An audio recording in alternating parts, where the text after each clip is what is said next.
Hello, Durud and Shalom. We be live. Hello, everybody. Welcome back. We have urgent news and analysis yet again today.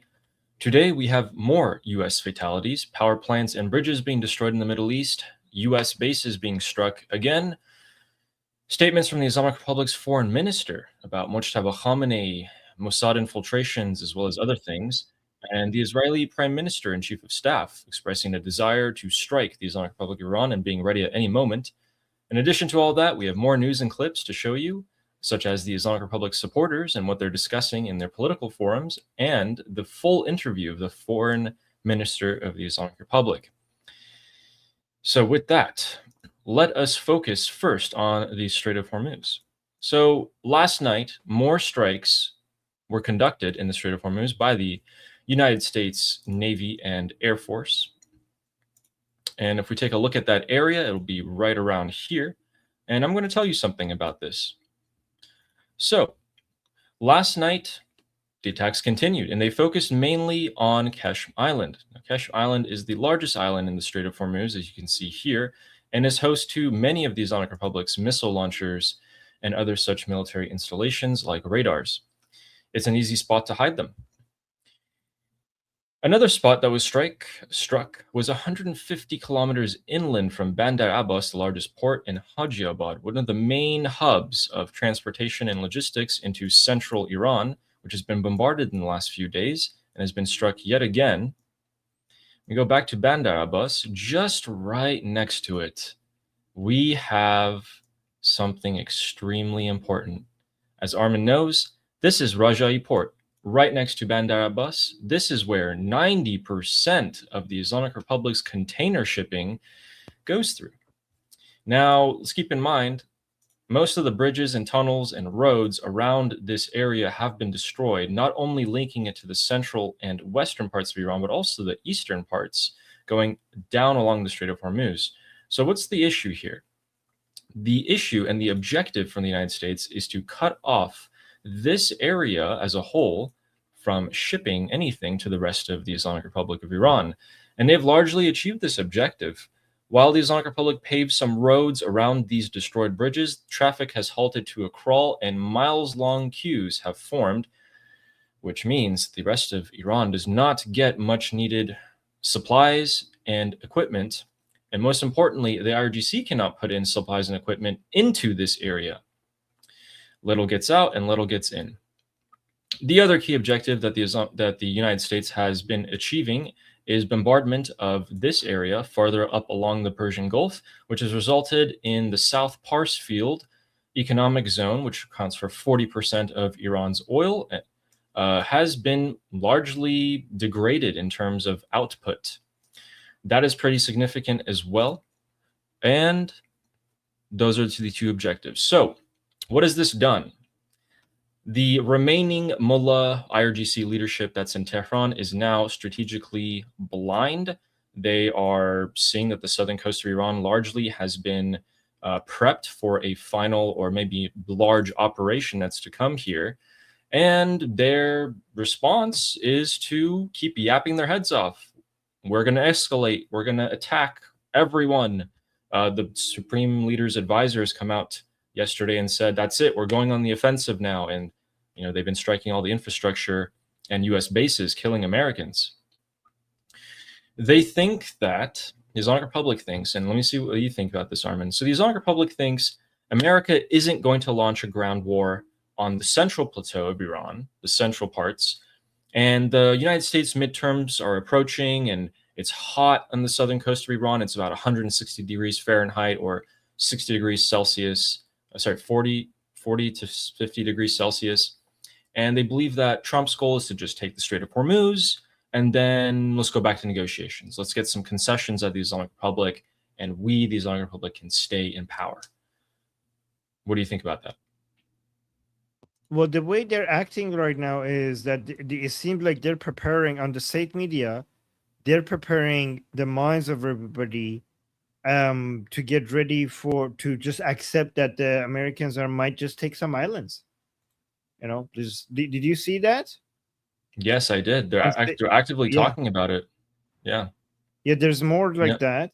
And there was even a video on state TV where the guy came out and said, like, hey, we're like the France in the story. And the worst case scenario, we're like France, and they will come and invade us, and then we will be free one day again after. Like what? So basically, they're preparing their minds for a full, complete invasion, even of an American takeover of all of Iran, and they were like, we will rise again after that. Like, I thought you guys said that you will not let a single American take over a single centimeter of Iranian land. Now you're preparing the mines for a full takeover of Iran, and then we will rise again after. Like, what the hell is happening? So there's a lot of messaging like that right now on Islamic Republic State TV, which is weird. Absolutely. And the IRGC strategy is largely, no war, no negotiation. It's been their mindset for decades, and these guys are old people. They're in their 60s, 70s, 80s. But the reality is there's both war and negotiation.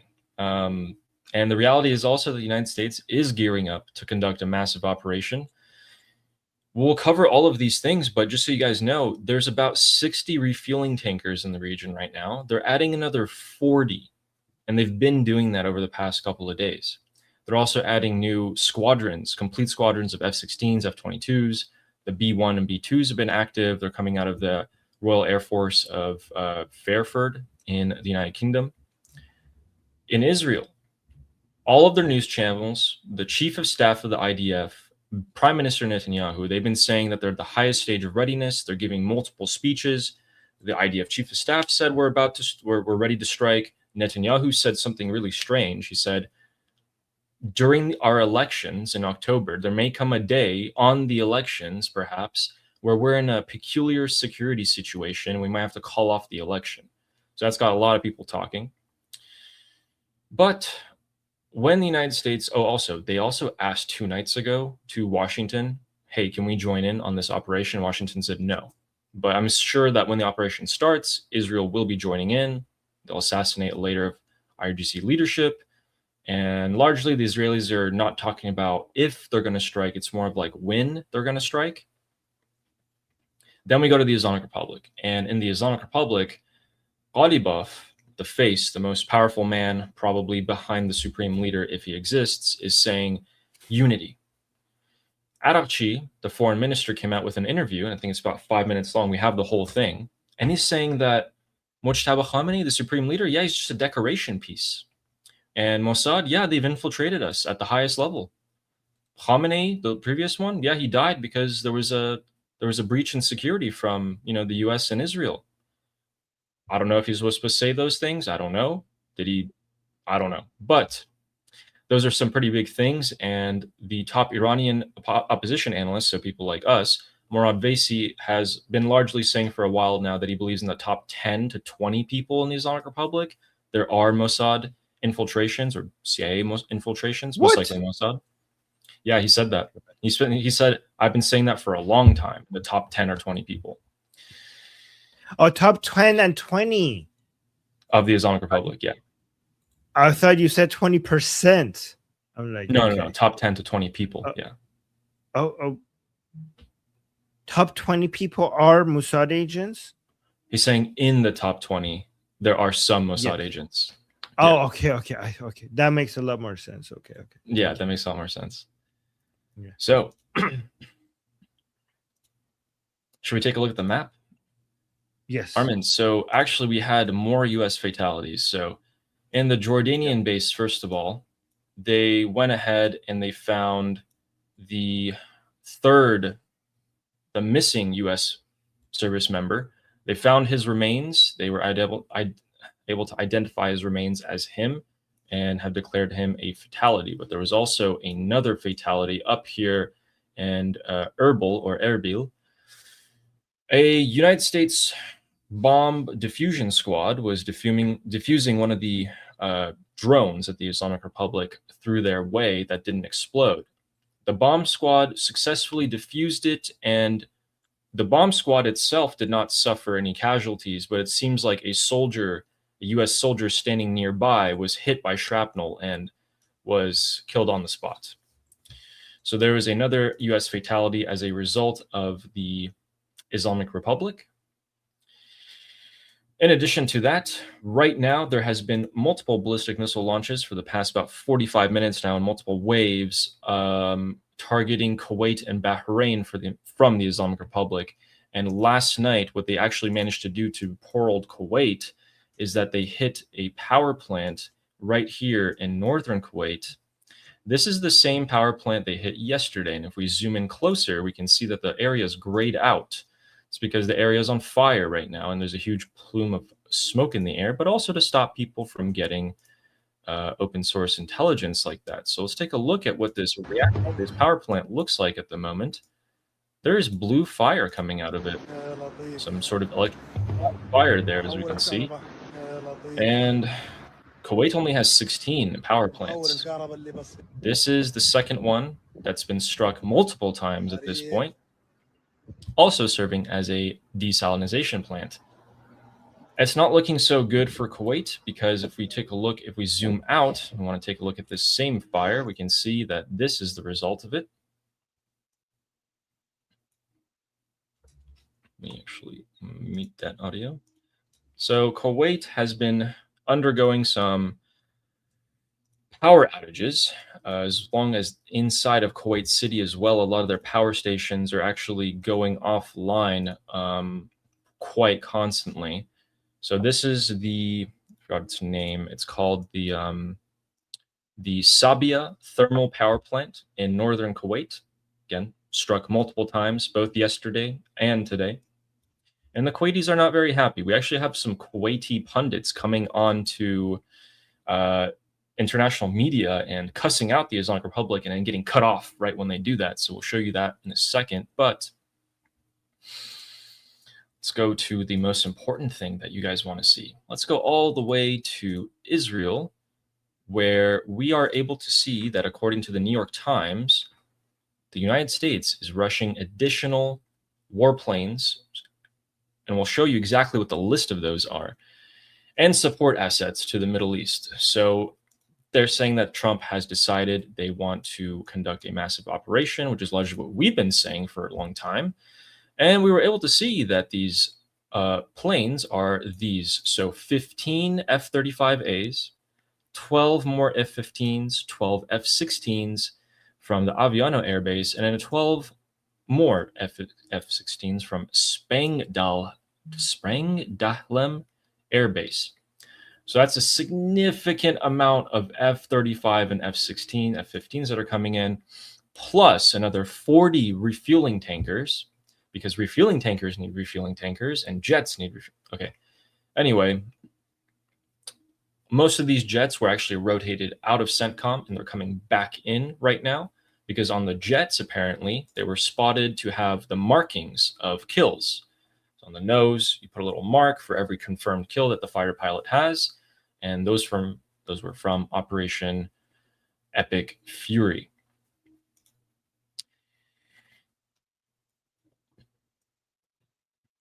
Let's go back at the Middle East here. And we got some quite interesting things that have been happening. So some bombardment near the Iran-Iraq border happened today, right on the border. And when I mean right on the border, I mean if you could look right there, we'll zoom in. So Abadan and Khorramshahr has been additionally struck. This river is pretty much the border between Iran and Iraq, and it's raising some questions as to why they're targeting the direct border and one of the only places where you can traverse troops into Iran. So that's been a large question there. And just up the road, the United Nations IAEA branch has lost their heads today because there was a nuclear power plant in Dar Hovein in the Islamic Republic of Iran that was struck. People are freaking out about this unnecessarily. Let me clear up some misconceptions. This power plant was started during the Shah's time, so pre-1979. From then till now, it's still not been completed in construction because the Islamic Republic has had sanctions slapped on it. The Iran-Iraq war has largely thrown it out of service. And just in the past couple of years, they start getting some sort of electrical output out of it. There is no uranium there. The IAEA is freaking out. They're putting out all the statements. There's literally no uranium in there. There is no need for concern. The Islamic Republic has still not been able to complete that power plant. I just wanted to get that cleared out of the way for you guys.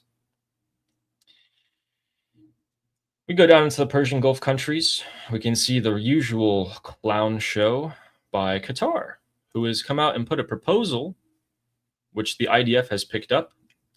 The Qataris sent a proposal to the United States and Iran and said that the United States will stop the attacks and that Iran, in turn, will open 2 maritime routes in the Strait of Hormuz for 10 days. So they're calling for another halt of hostilities. This was already believed to have been rejected by the White House, a senior U.S. official says, but you never know. The Qataris are quite annoying in their pursuit of diplomacy, even though they gave the green light to the rest of the Arabs to continue strikes on the Islamic Republic. And in terms of oil, in the Strait of Hormuz, we can see 2 things. One, the United States' Energy Secretary, Chris Wright, says that oil is still moving through the Hormuz, despite the fighting that's been going on the past couple of days. He's saying the flow is just under 14 million barrels a day, 2/3 of the traffic before the war happened. That's a very, very bold statement. And he also directly quoted saying, almost all the public data I've seen is incorrect. Again, that's the United States Energy Secretary, Chris Wright. Now, oil prices have been jumping up, and we can see that Donald Trump has broken his silence after 24 hours and started posting on Truth Social, saying that the Republicans should add Iran to the Russian sanctions bill. So this is the bill that Lindsey Graham that was going to pass before he passed away. That's what Lindsey Graham wanted to do, and it was going to happen. Important, says Donald Trump. Russia is about to get a ton of sanctions slapped on them to not be able to sell their oil, the oil that they have left at this point. And we've seen that as a result, the Islamic Republic is probably going to get slapped onto that as well. Here's the problem. In the entirety of the country, oil prices have been skyrocketing for regular people. Not to mention that in the southern coast of Iran, it is largely a living hell as the temperature is about 140 to 150 degrees Fahrenheit or 40 to 50 degrees Celsius. No electricity, by the way. So even if you sit inside of your room at night, you have nothing. It's like being blasted by a sauna. These are literally sauna temperature heat, and there's nothing they can do about it. This is a result of the Islamic Republic's warmongering, dragging the country into a 3rd war in the span of a year and a half, and making the citizens of Iran pay for it. There is no end to their disgusting maneuvers, because if we go to Tehran, one of the most famous cities in Iran, we can see that even street vendors are not afforded simple dignity. In the dead of night last night, in the city of Tehran, the street vendors who sell fruit and food and bread and such had the municipality's agents, so IRGC, come in and smash their stalls and stores. Wow. Now you can see the police here, who will largely do absolutely nothing about this because they can't, and even if they did want to, nothing will happen. Even the basic street vendor who is forced to sell food on the side of the road, who gave up on his dreams to be able to have a shred of dignity for his family, is not even allowed to have that. And this is a result of that. Unbelievable. Completely At a moment unbelievable. like this is their priority. In a moment where you would think any sane government would not be targeting its own people out of fear of an uprising, they do more to incite and inflame the population. This is why we tell you most of the uprisings in Iran have started from 2 things. 1, someone dying that represents a national issue, or 2, economic issues. This is both. This is both, and this is what's circulating across the channels among the people of Iran right now and sparking some outrage. That is the current situation of the Middle East at the moment. Largely spare a few things, like Marco Rubio in Lebanon meeting with the Lebanese president Joseph Aoun. Yeah, I know you guys told me to pronounce that right. I think I got that right. And we can see that Benjamin Netanyahu's made some statements that we'll get to in just a second. But I want to ask you, Armin, have you seen the interview between Adochi and the interviewer? It's like about 5 minutes long, I believe. Or have you seen clips of Yep. it? Yep.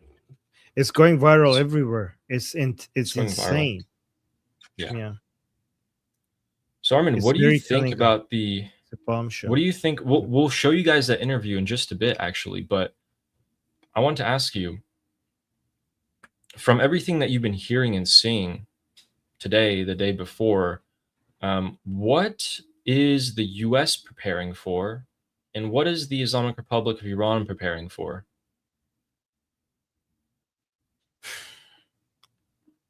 The Islamic Republic in Iran is preparing for massive US attacks. They're preparing, depends on who you're talking about within the Islamic Republic. If you're talking about the Araghchi, Pezeshkian, Ghalibaf, they think that the Americans and Israelis are about to, at some, one way or another, they're going to come and attack. And they are trying to find ways to capitulate the fastest.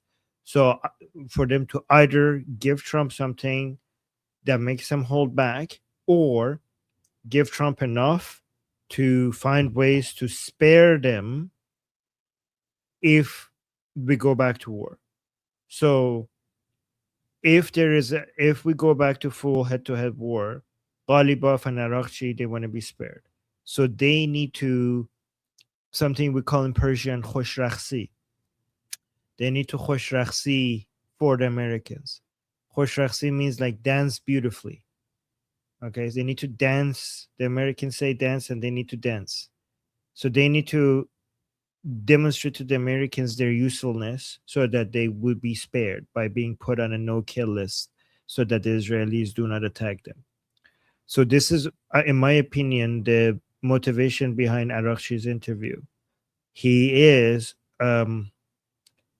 he took an anti-IRGC stance by suggesting that they were responsible also for the MOU, which was Ali completely in line with our prediction of what will eventually happen. We saw it starting to creep up, and I showed you videos of it starting to become more, but now it's going all the way up to Araghchi, directly basically implicating them in the signing of the MOU and all the negotiations that they did with the United States, which is a big deal. To me, this is they're making more radical moves because I think they're thinking that they're running out of time. This is also like the state TV coming out and saying like, oh, if they take some of our islands, who cares? Like it's not the end of the world. That means that they're getting ready for something radical. I'm not saying if it will happen or not, but that's the impression of the Islamic Republic. The Israelis are getting ready for something radical. So we just need to see what the Americans are going to do now. When it comes to the Americans, I also think you have to ask, who are you exactly talking about?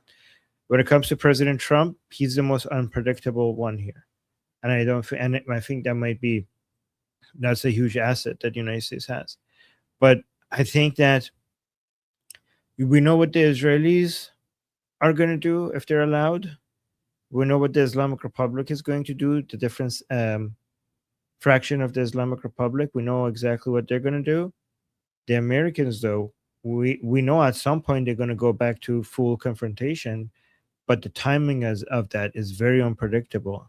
And the reason why it's unpredictable because President Trump has been very successfully been unpredictable, right?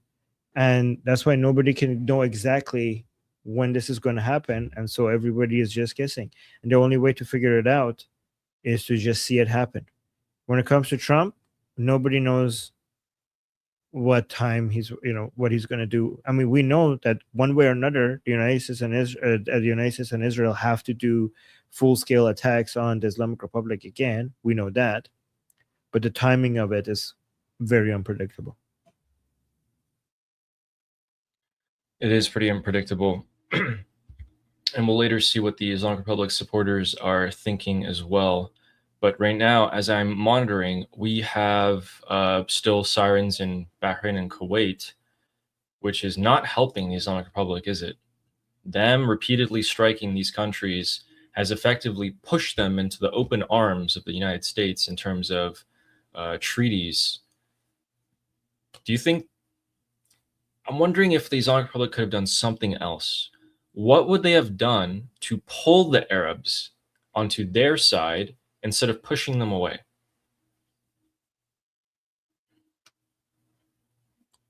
Hmm. Wait, what do you mean? The bombing of Kuwait and Bahrain and Hmm. UAE and all these countries, it just kind of forced them to Yeah. adopt a closer role with the United States and Hmm. Israel. But I'm wondering, like, what could they have done to actually bring them closer to the Islamic Republic side? What the Islamic Republic could have done? Not attack them, Yeah, maybe? yeah, Maybe not bombing their civilian infrastructure would be a start. that's very true. They're bombing their Yeah, infrastructure. here's what you should be asking. What could have this Arab countries could have done to respond better to the Islamic Republic? Because one thing that has been pathetic is that they're all facing the same threat, but they're all having different policies and they're not working with each other. Like, not only these Arab countries don't see that they have to go under the security umbrella of Israel, they're not even working with each other against the same threat, which is weird. Like, you are all vulnerable, and one thing that unites countries and people is an external threat. But for some god, like, you're all Arab, you're all Sunni, you're all dealing with the same enemy, you're all in the same geographic area, and the one thing that usually unites people, which is an external threat, somehow didn't get you guys united. And you all have your own separate, independent, contradictory policies. Like, what the actual hell? It, once again proving that if there's anything, that the only thing that you could unite these people is an external Jewish threat. But if a bigger non-Jewish threat threatens you, you still move against each other instead of finding a way to, at least for this short period of time, at least, I don't know, short or long, at least for this period of time, get your act together and maybe create a security pact with each other. But no, we can't have that. You'll have to go into different directions with your own contradictory policies.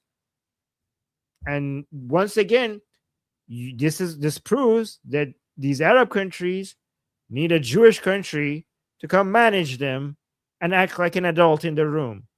Get under security umbrella of Israel because you guys don't have your shit together.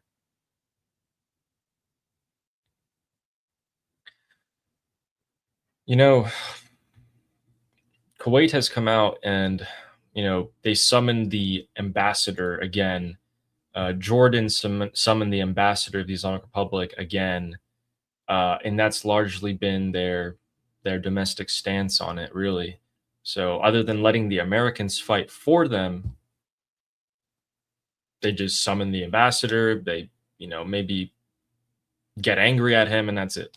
It's like, okay, it's like when you fight with your parents and they're super angry about everything, and then they kind of realize they messed up, and instead of apologizing, they just forget about it.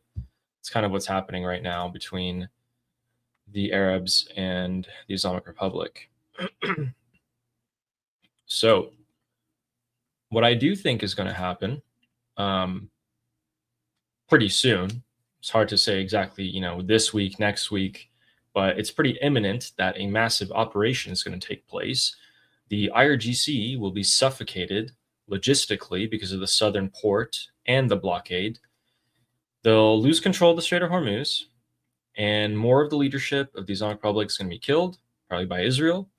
And then Trump will once again place a surrender document in front of them in the form of, hey, give us your uranium, your ballistic missiles, and your drone production, and promise that you won't do it again, which will shatter the internal ideology of the Islamic Republic. They'll refuse to sign that because of their ideology and because they just frankly can't. So there is a portion of Iran that's taken over in the south. The IRGC are severely limited by resources, both manpower and the moving of equipment in and out, because they have a mosaic defense structure. But if they can't move to support each other, it's when the Iranian people, from Prince Reza Pahlavi's final call, have their uprising, the IRGC are not going to be able to stop them. They're, of course, going to kill thousands of Iranians more because they will. That has been in their blood. They've done it all the time. They will never stop doing it until they're gone, which is why they have to go. And the Iranian people will finish the job. They will finally destroy the Islamic Republic forever in the history of Iran. That is what I largely believe is on the books in terms of general strategy. But our first step is for the United States' response to be overwhelming. Americans have died. Their allies' infrastructure has been hit. I see no reason for them to take their foot off the gas pedal. And everything in terms of equipment and logistics suggests that I'm right. There's going to be some sort of operation coming. It's not just me saying that. It's all of the people in the Islamic Republic saying that. Israel, American analysts, everyone believes this.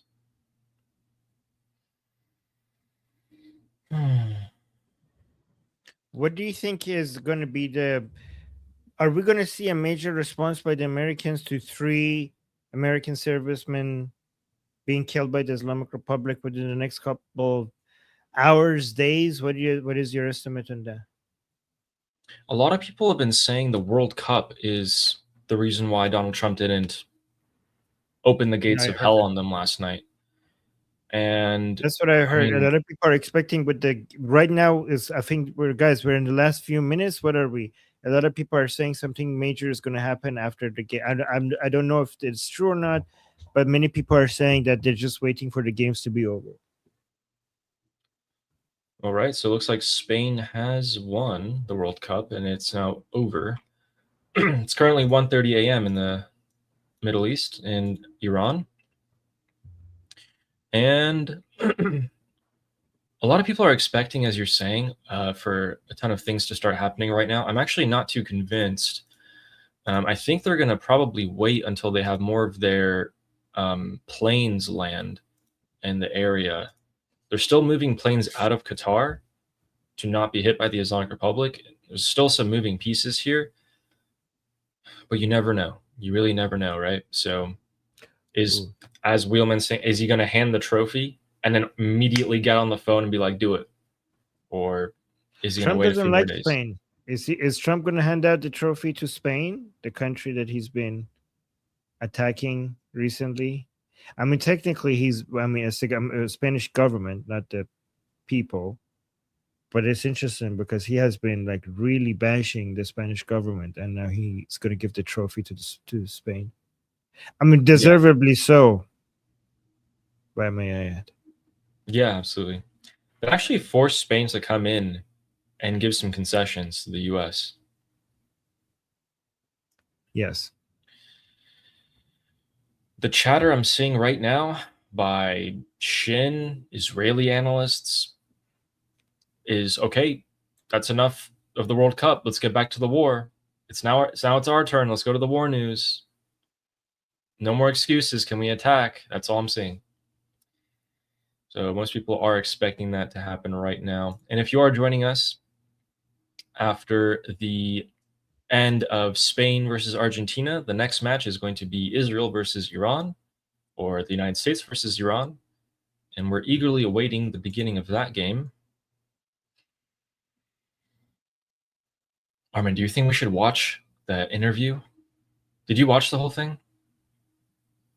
I mean, we analyzed it on the Persian channel. Yeah, let's go. I mean, do you want to bring it up and pause and explain to people? Because it's Yeah. only 5 minutes, right? Yeah. It's only 5 minutes. Yeah. So you guys watched the whole thing? We watched clips, the most important clips of it, but I think if it's 5 minutes, Okay. we should watch. Yeah. Okay. Explain to people the significance of this before you share it. So, guys, these two people, okay, so the person on the left here is IRGC, Abbas IRGC. He's the foreign minister of the Islamic Republic. You have seen his face before. He comes out and he gives all these ridiculous statements. He's the one negotiating with the United States. He has Witkoff's number on his phone, his Kushner's number on his phone. And the guy on the right is interviewing him. They're going to ask some really interesting questions. So if you guys want to know about Mojtaba Khamenei, the new supreme leader, we get some pretty good clarification here. We also get clarification on, some of the internal workings of the Islamic Republic and Mossad. Let's take a listen. خارجه است که توی بیت یه جلسه شورای دفاعی که آقای شمخانی گذاشته، خود آقای خامنه‌ای هم که توی بیته. اینو شما چجوری تعبیر میکنید؟ همزمان 3 تا 4 تا ساعت 9:30 صبح. والا خود شورای راهبردی به اصطلاح هر شنبه جلسه ثابت داشتن. زمانی که من شورای راهبردی بودم هر شنبه صبح جلسه داشتیم، منتها در ساختمانی که توی خیابان پاسداران. Okay, so it looks like that's pretty much just regular talk that they're saying. No, let me tell you what this part is. Let me tell you what this part. How about this? I'll just explain to you the most key points, okay? Yeah, please do. This part, he's talking about the interviewer is asking like basically why were they so many meetings happening at the same time in the office of the supreme leadership with the most important people, separate meeting. You had the supreme leader. So guys, this is so bizarre. The day before, the Israeli fighter jet killed Ali Khamenei. Everybody was wondering if this is what's about to happen. In fact, it was such a big expectation that if you go on my Persian channel, you can see the cover is Khamenei in his bunker worried, and we're like, are they gonna hit the supreme leader? The day before they cut the internet and kill supreme leader, that was the cover of our Persian channel. Everybody was waiting for that. So given that was what everybody was talking about, whether or not they're going to go in and kill Ali Khamenei, because so many signs suggested that something was about to happen. So we saw it coming. And then it all of a sudden happened. But given that this was such a big expectation of it happening, why did all of this happen? We had the supreme leader leave his bunker, come one level higher. We had the supreme leader bring his grandchild, little baby girl, next to himself. We had IRGC leaders, top IRGC leaders, having a meeting in the same compound. As if they're like, let's make this easy for the Israelis. Let's all get it. We had most important politicians also in a separate meeting. In the same compound. These were not different places. They're all. So we had Khamenei, IRGC meeting, politicians all came out and on the same time, already in the same place for Israelis to just take them all out with one bombardment. So the interviewer is basically asking, but why? Why were you doing this? The correct answer is, so he's going to lie. But the correct answer is because for some reason they failed for the Americans, tricking them into saying this is over, that we're going to negotiate with you. And Khamenei, and they all believed it, right? But even if you believed it, why did you all get into the same goddamn area? Like, have you lost your minds, right? But anyways, I'm not complaining. So he asks them that, and IRGC, first he says like, well, these meetings are scheduled from before anyways. This is something that happens all the time. So basically non-answer. But then he switches the question. He's like, the real question is who told him that this is happening? Like the infiltrator. We have spies. حفره اطلاعاتی, which means security holes. Is that a thing in English? Right. Yeah. But Yeah, security security breach. vulnerabilities. Security vulnerabilities. That's what it means, right? That we have to figure that out. Like we have to find the spot. So he changes the question, right? But it's interesting because they are the very people who get accused of being the spies. And now it's like, oh, we have to find the spy. And everybody is sharing this part of the interview. But Yeah. Ali, in my opinion, the more interesting parts of the interview is the part that he kind of starts attack, like sneaky, kind of like not directly, but starts attacking IRGC, which is completely in line with the trend that we predicted that would happening by suggesting that they are the ones who made the decision to negotiate and stuff like that with the Americans. And also he compares the supreme leader to a teacup, like a symbolic teacup that is just there to be pretty. So do you have those parts, those segments? Yeah, I'm sure we can find that clip. I mean, why did he compare the supreme leader of the Islamic Republic in Shia Islam to a teacup? I mean, you should ask him that, but everyone's interpretation is that he's kind of suggesting that the supreme leader is just symbolic and is like it's just there for decoration and it doesn't really have that much of an utility or something like that. That's what the way he was talking about it. Okay, so let's see what he actually says. Does he? God, guys, does he really do that? آتش‌بس پس با نظر آقا مجتبی‌ست دیگه. So this is, under the direction of Mujtaba Khamenei, right? ببینید اون روزها ارتباط با ایشون به شدت سخت بود. Look, those times, those days, communicating with Mujtaba Khamenei was very difficult. و ارتباط ما با کسانی بود که رابط بودند و مسائل از And we communicated with middlemen. So we talked to some people, then they went and talked to Mujtaba Khamenei. اون طریق منتقل شد. Oh wait, that's not the clip. I'm on Adochi Teacup. ایشونو Come on. یعنی وجود نداشت. چون ممکنه یه بار دیگه جنگ بشه بذار اینا نگه داریم برای اون موقع. I really want to watch the whole thing, but let's see if we can see. Maybe it says it right here. جلسه آقای شمخانی هدف بود و دفتر آقای شیرازی هدف بود و دفتر آقای حجازی هدف بود و خود دفتر خود حضرت آقا هدف بود. اینا رو زدن سریع.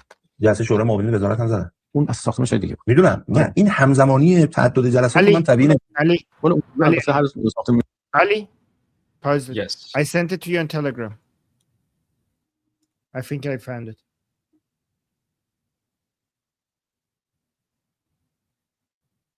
Okay, I found it.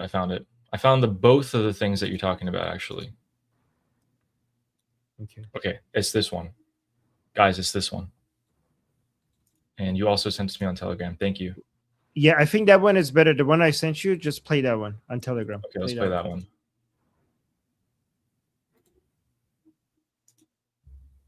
نظامی و موافق بودن.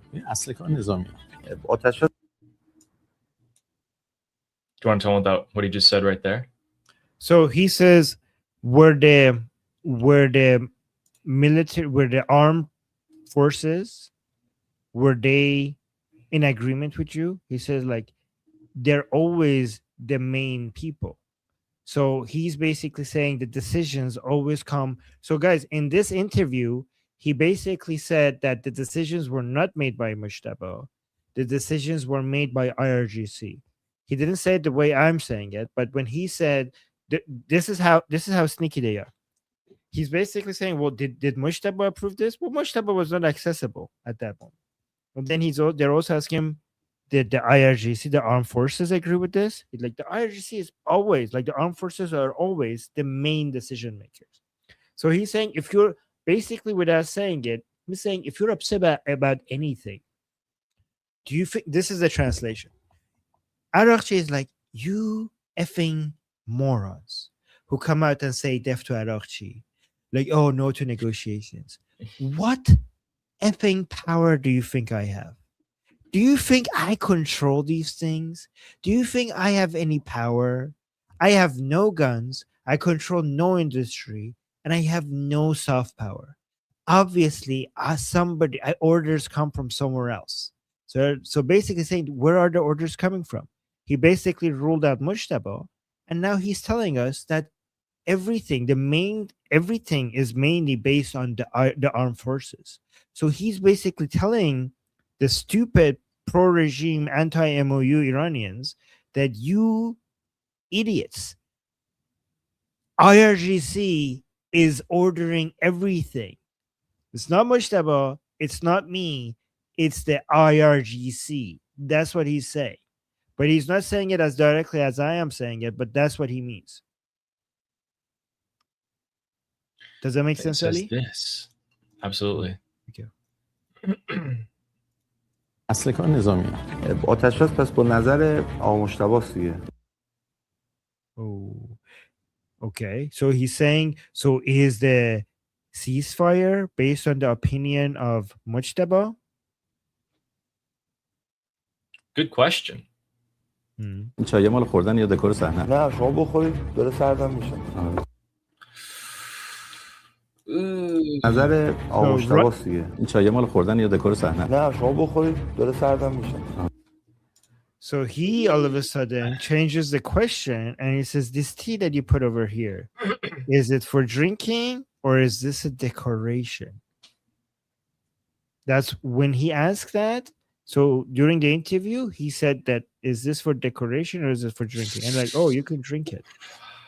Oof. Oh man. Isn't this gonna get him flack? This is the foreign minister. And he just said that about the supreme leader. He's already hated by a lot of the people in the Islamic Republic's supporters, not to mention Iranian people.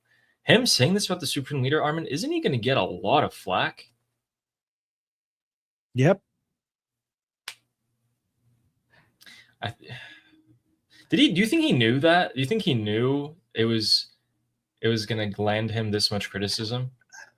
I if I was him, I wouldn't worry about criticism. I would be worried about my life right now. If I was him, I would not care about criticism one bit. Based on these positions he's taking, I would be sleeping with one eye open every single night. Yeah. So there's two big confirmations in this 11 seconds. The IRGC supposedly run the show, but that's not the complete truth. And two, Mujtaba Khamenei? Who Mujtaba Khamenei? He's as decorative as this teacup. So Armin, why did he say the IRGC are the decision makers? This is Araghchi, right? That he's close to Ghalibaf? No, he's Does playing that have both anything to sides. do with it? I think Araghchi is playing both sides, by the way. Ghalibaf and IRGC. Okay. Yeah. I do think though, I mean the segments of IRGC, not all of them. And I think the new strategy is to take the blame off of your shoulder and just basically make everybody understand that if it's happening, it has the endorsement of IRGC. How could it not?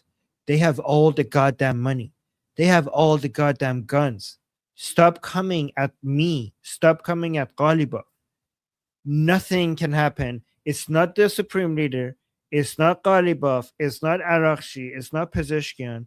Anything that gets a stamp of approval, war, peace, negotiations, MOU, deal, whatever happens or it doesn't happen, it's the IRGC. So stop pretending like we have taken over the regime. If you want to blame, if you want to be bold, if you think you're brave coming against us, let's see how brave you are.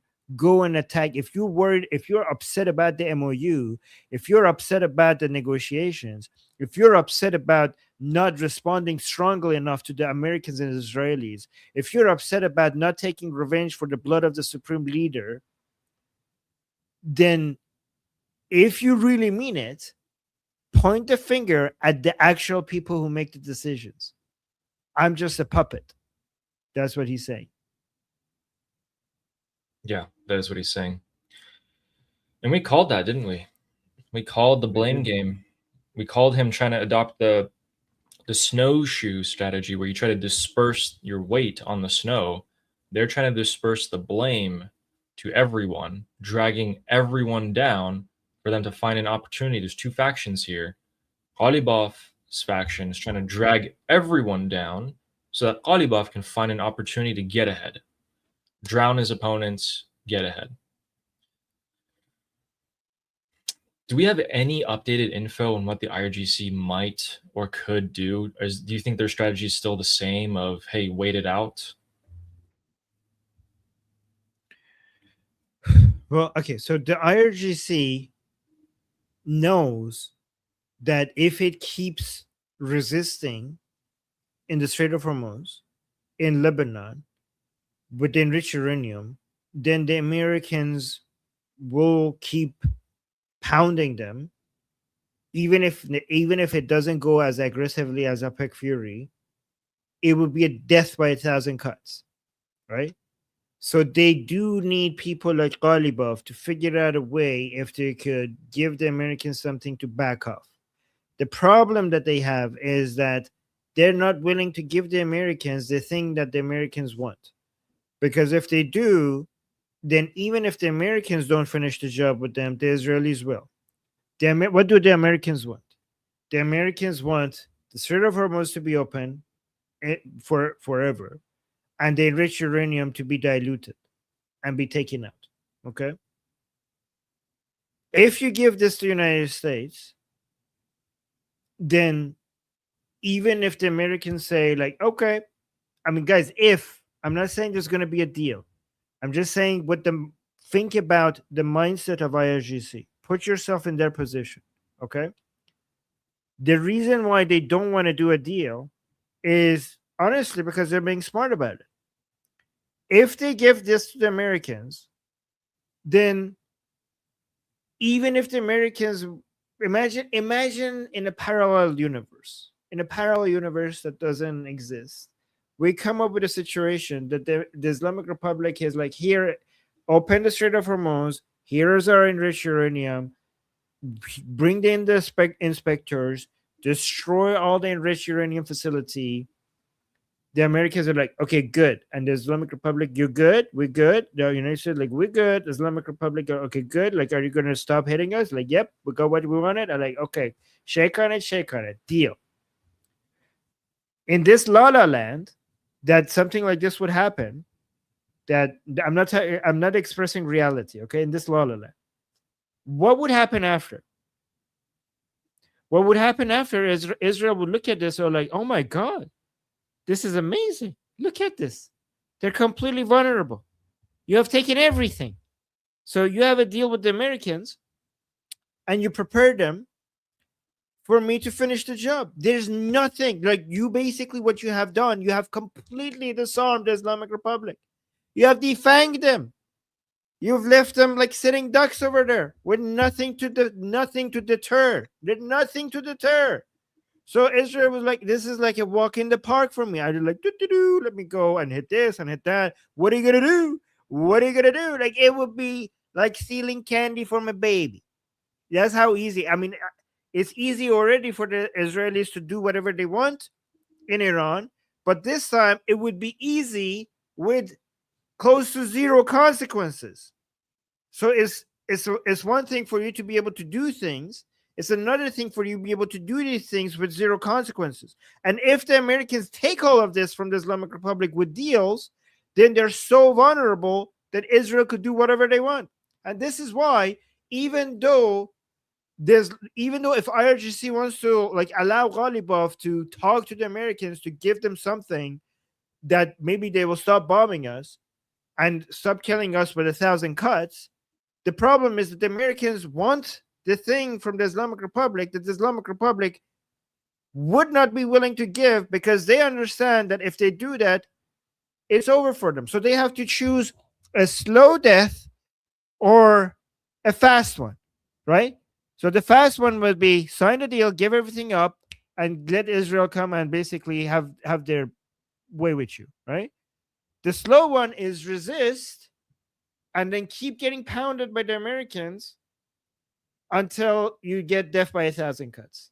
I know, like, at least with the death by 1,000 cuts, we might have a chance. So let's resist. Does that make sense? Makes sense. I completely agree. The only thing really stopping Israel this whole time are the ballistic missiles. They're a really small country, and if you dumped all your ballistic missiles on them, they would incur significant casualties. But now that their ballistic missiles are what is it, like 4% of the launches we saw during the war? 5%? Now, let's just say they're saving a lot of them. Let's say the Islamic Republic, they have cleared out a lot of the tunnels, the missile cities, they brought the missiles out. They still don't have any launchers, but let's just say during this next phase, they bring out the missile launchers and they launch another 100 at a time, if they can. Israel's number one priority, they have two in this upcoming operation. Number one, assassinate leadership.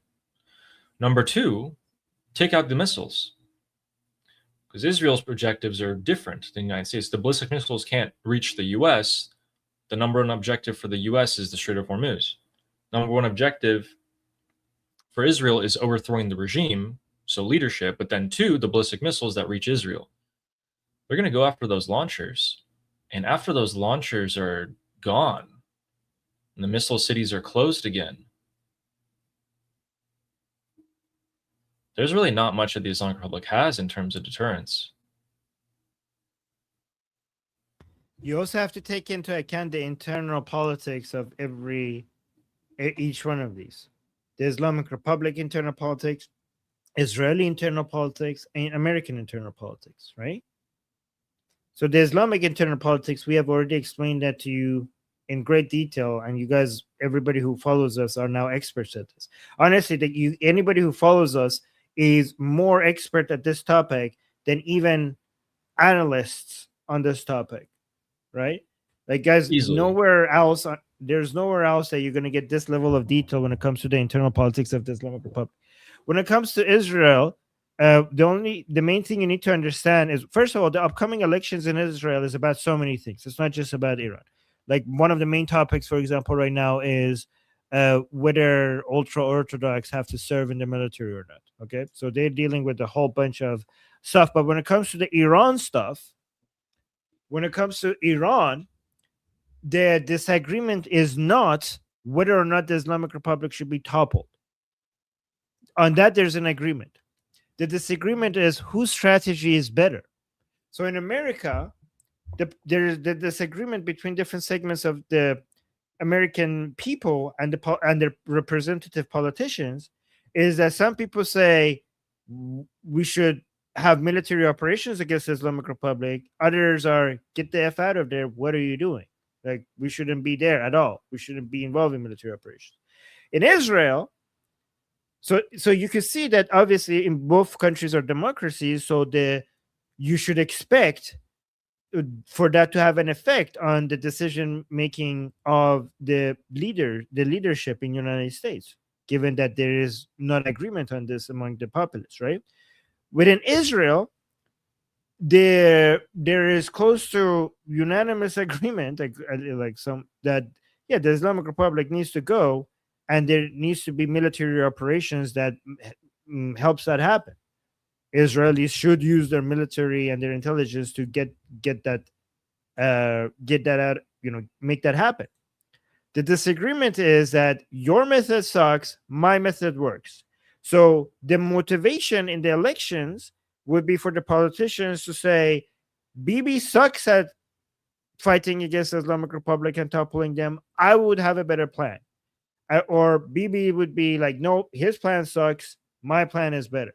So that's the environment that would be the political climate in the campaign, at least with regards to Iran and the Islamic Republic.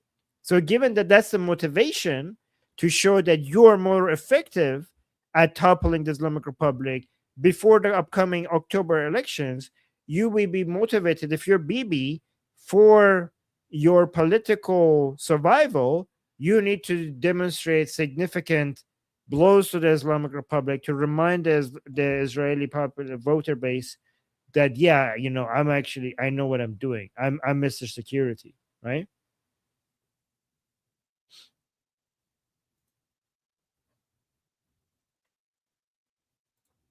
It's great points.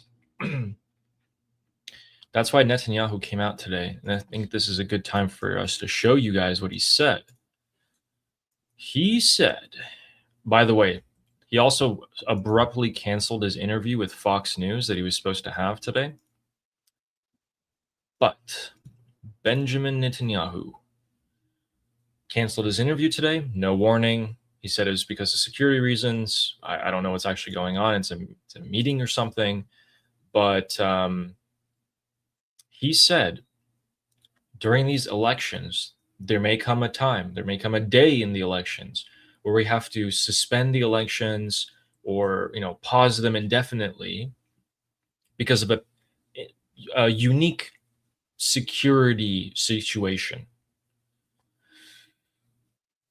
It's exactly what you're saying. He has to show the Israelis he is the best at dealing with the Islamic Republic, more than the other candidates. And he's coming out, frankly, he's did his part. He's been reminding everyone in Israel, saying, we got this far because of me. We did this, we did that. And then he said the elections might be canceled, and everyone's freaking out. Everyone's like, what do you mean it might be canceled? And he's like, yeah, it might be canceled because the security thing with Iran. He's saying the war with Iran, we might have to, call off the elections here. And yeah, he's giving himself room.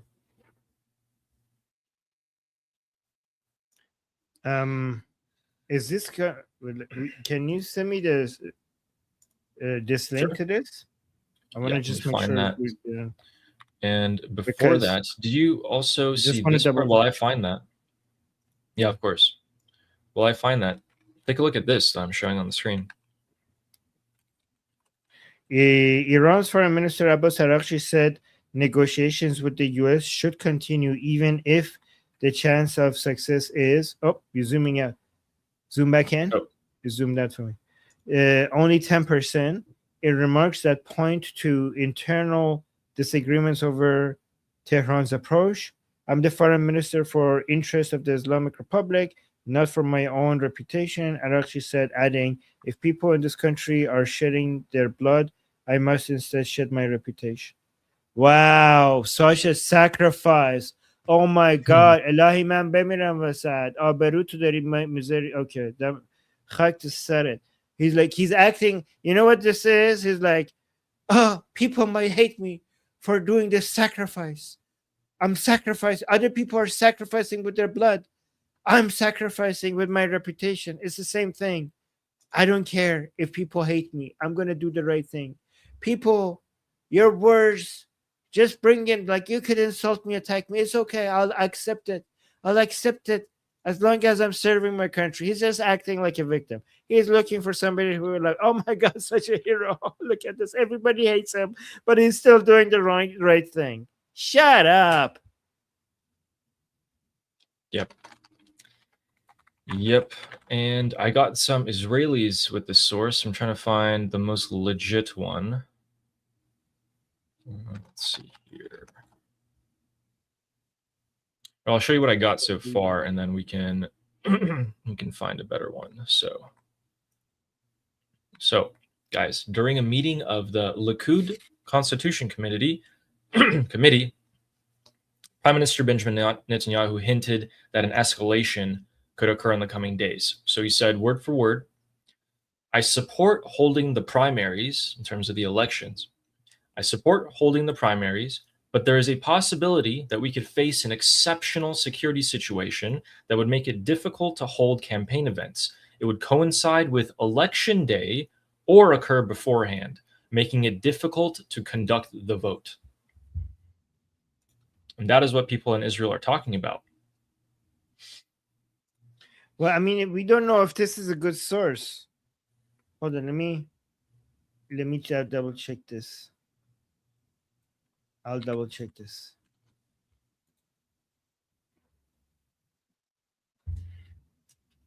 Okay, but you could go on. I will double check. I will be your research guy behind the scene. Ooh, I mean, I'm on the scene. okay. I'm on the scene.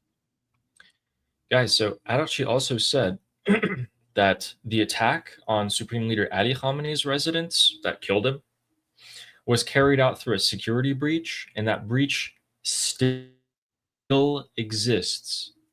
Not my words, his words. Then he also said that the security breach, the one that still exists, is continuing to influence the Islamic Republic's policy making and decision making. Can anyone take a guess at what that means? Let me look at the chat here. What does it mean when Araghchi says the security breach that killed Khamenei still exists and is influencing our decision making today? Someone's saying Qani. Someone's saying Araghchi is probably the breach. Someone's saying double agent spy. I mean, guys, I don't know if Araghchi is the one there. I think he's caught wind that someone is, and he's trying to allude to that fact. He doesn't know who it is. He just knows that someone is. I think he just okay. You go ahead first, and then I'll. No, that's what I thought. Yeah, but I think this is what you have to say these days, because if you don't say it, then you're the spy, right? Like everybody knows that there's a spy. So if you're like, oh, everybody like, oh, who's the spy? Who's the spy? So if everybody's saying it and you're not saying it, then people are like, oh, okay, well, it's him. So you also have to come and say like, oh yeah, there's a spy. Who's the spy? It's like, who farted? It's exactly like that. Like, what does it mean? Right? Like, yeah, who did it? These guys, they never fail to entertain, really. Take a look here to see what I can show you. Oh, I think it's time for a funny clip. We also have alligrams today, but let's just watch this funny clip. Oh boy. All right, so keep in mind, guys, this is on Saudi TV. The guy on the left here is a Kuwaiti pundit. He's a, analyst. He talks about the current situation. And given that Kuwait's been hit real heavily, what do you guys think he's about to say about the Islamic Republic of Iran? Let's take a listen. I think it's in Arabic. شكرا لوجودك معنا في هذه. اسمح لي بس اوجه رساله اخيره. اسمح لي اوجه رساله اخيره عبر العربيه من فضلك. نعم، رسالتي هي واحده: ألعن ابو ايران على ابو من يحالف ايران. استاذ علي لا تصل الامور الى هذا. Right there, guys. Right here. هي واحده: ألعن ابو ايران على ابو من يحالف ايران. استاذ علي لا تصل. Guys, he started cussing out the Islamic Republic of Iran, and they had to cut off his audio and say, okay, yeah, we're gonna go to our next segment here. It was too good. Really? Can I does see the anyone speak caption? Arabic? Yeah, does anyone speak that's Arabic? I don't know crazy. exactly. So he says, apparently, okay, according to this guy who's an Arab, says, "God damn Iran and whoever allies with Iran," and then he started saying more, and the channel cut off his audio. Why would they cut him off? Like, is that how scared? Wait, what TV is this? This is Saudi TV. Wow! Are you cowards? Freaking cowards! You guys They don't wanna cannot be even seen. call out the Islamic Republic on TV. That's how afraid you are. Is this real? You can't even curse it. Oh no, let's not be. Is this them trying not to be disrespectful to the Islamic Republic to not get their wrath? Is that what's Yes. happening here? Yes. Wow. So apparently he gave his portion, his segment on the show, and then he actually asks to have a last word in because he wanted to vent some rage, and he started saying this and they cut him off. And yeah, Armin's absolutely right. Wow. Oh no, we Saudis can't see cursing the Islamic Republic on our TV. What is the Islamic Republic going to think? What are you gonna do? Guys, Oh, oh no. my god. You guys need Israel. Seriously. You guys, Saudis, listen to me. This is pathetic. You guys need Israel. You know it. Stop it with the whole Palestinian cause BS. Stop it with the two-state solution requirement. You guys are so scared. Wow. Okay. You guys need Israel. Go get Israel. Go get a big boy to come save you here. Okay. You guys are being bullied around. You can't handle this. And should we take a look at what the newspapers in Iran, the regime newspapers, are putting out right now? You want to take a look? Yes. Okay, I found some of the covers for them. Nice take a look hijab, here. by the way, that Arab guy. So, what does this say? As or don't be, oh fucking hell, guys! Can you put the image on something that is not Telegram so we could see the whole thing? Yeah, maybe I can like just put it in a browser. Yeah. Oh fuck, God, disgusting! Doesn't really let me do that. Do you want to send it to you? Sure, just send it to me. Okay. So, guys, oh my.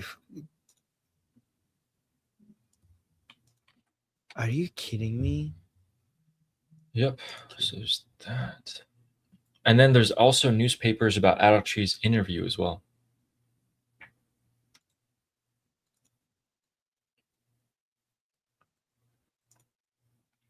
Okay, here. I'll share my screen.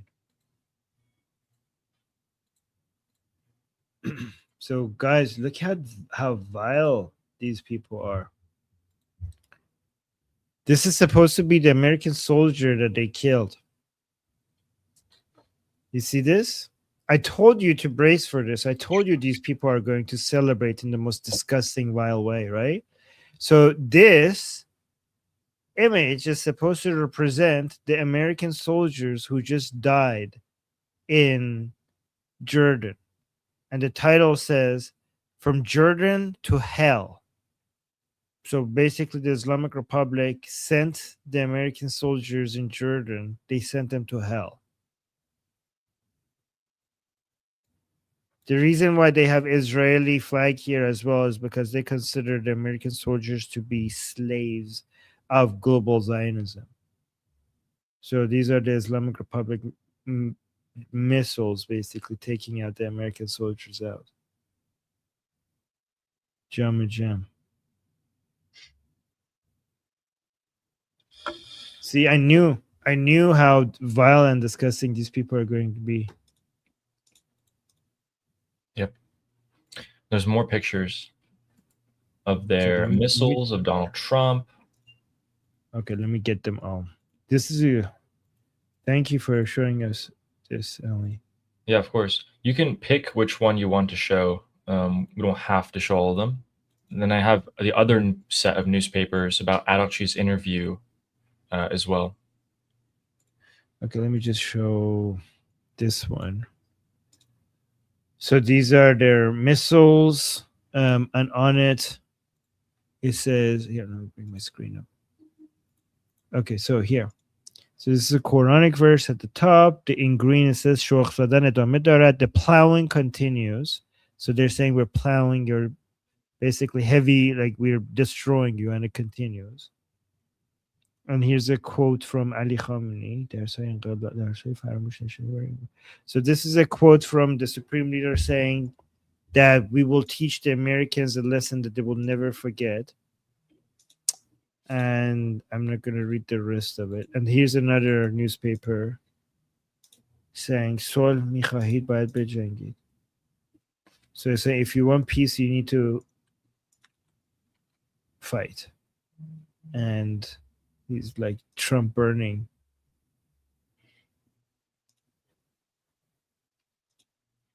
Anyways. But this one, god damn it, look at this, so vile. Oh, here, look at the text at the very top. Let's see what this is over here. کشته شدن نیروهای آمریکایی در حملات موشکی موفق ایران فشارها برای جنگ طلبان را افزایش داد. Wow, so they're saying that our successful killing of the American forces in our missile attack has put more pressure on the warmongers, meaning the Americans. Yeah. The warmongers. Yes. Ooh. Yes, absolutely. So you're saying that here it says that the fear of the oppressors, like the Americans, as from the the millions who came out in the funeral. So basically, the Americans are scared of that. It's just all propaganda. Like, this is so Yeah. all propaganda. Then we have, I have one as well, and I pulled it up and made it larger. Let me show you this. Just take a look at what they're saying about Araqchi's interview. So, oh, it's not zooming in, huh? Wow. You can send it to me if you want. Okay.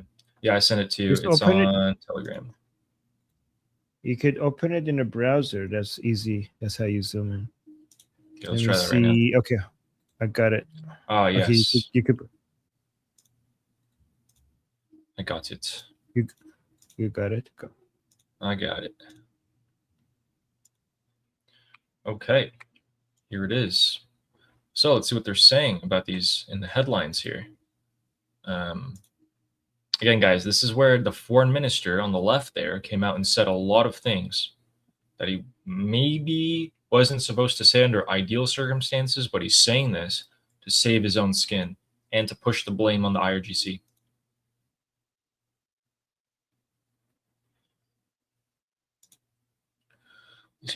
سخنان وزیر امور خارجه در یک برنامه مشکوک اینترنتی فاصله دستگاه دیپلماسی و واقعیت جنگ و مذاکره نشون.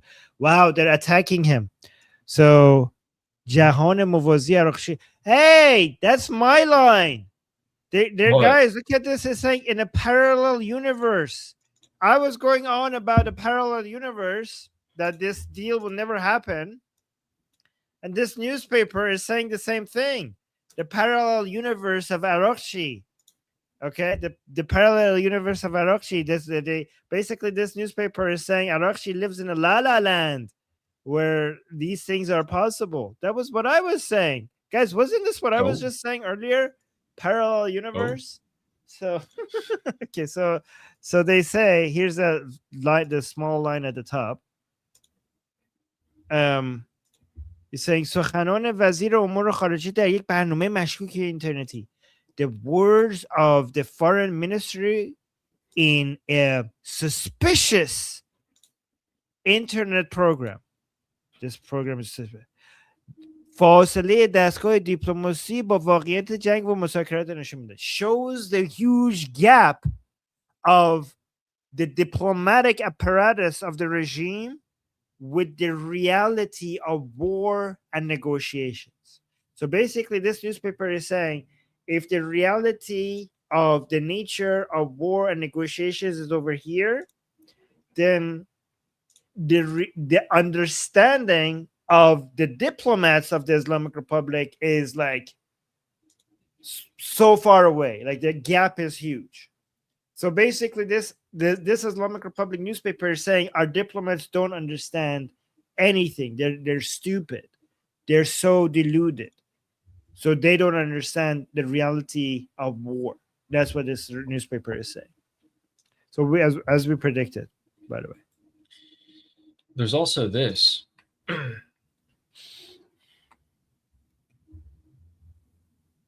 دور باطل توجه جنگ مذاکره come lower جنگ مذاکره خطای محاسباتی جنگ. Okay, so this what newspaper is that? Can I see? Yeah, that's this one, I believe. چیه ایرانیان؟ یه چیزیه ایرانیان. What is this? عصر ایرانیان. Oh. So, okay. So saying, yeah, or the age of Iranians. So this is a loop. They're suggesting that we're like Araqchi and the diplomats have gotten us stuck in an endless loop. War, negotiations, miscalculation, war, negotiation, miscalculation, war. So you can see that the newspapers of the Islamic republics are attacking IRGC and saying that he got us stuck in a deadly loop that is destroying us. Guys, where do you get this level of insider information of what's happening? Thank you, Ali. Great job. Great finds. These of are course. really good at telling. Guys, these are really good in. Hey, this is the last newspaper was saying the same thing. تشییع میلیونی تغییر دهنده معادلات مستکبران. Wow, this was like almost the same copy of the previous newspaper, but they had in the top left. Basically saying the funeral of Mushtaba with the millions of people are showing up has made the Americans so scared. Guys, Americans, apparently two newspapers so far are saying that you Americans, the oppressors, the global oppressors, are very scared of because you saw that millions of people showed up in Mushtaba Khamenei's funeral. That's Millions. Not Yeah. 400,000 Oh, sorry. people max. Sorry, funeral. Sorry, I misspoke. Funeral of Ali Khamenei. I forgot. Yeah, not You're leaking the info. Yo, that's Mushtaba is not Mush. No. Ali's funeral. Like, oh my God, Ali, I'm leaking secret Oh information. no. You're telling the world the truth. Yes. Like that Hamas Guys, leader. Americans in the chat. Are you guys tell me at a scale of 1 to 10 how terrified you are from seeing Mushtaba Khamenei Ali Khamenei's funeral?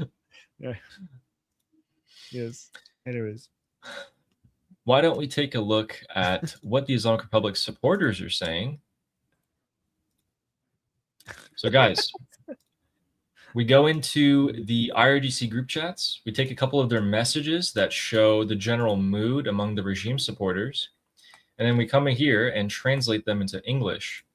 And we show you guys. Let me actually refresh that. It's not letting me. And there we go. So, Ahmad is saying, if the agreement was good, let IRGC and Pezeshkian Ghalibaf take the credit. If it was bad, execute Jalili. What do you think about that? What is there? Can you explain the political play of, hey, we didn't want to do this. It was their fault. It was their fault. What are they doing here?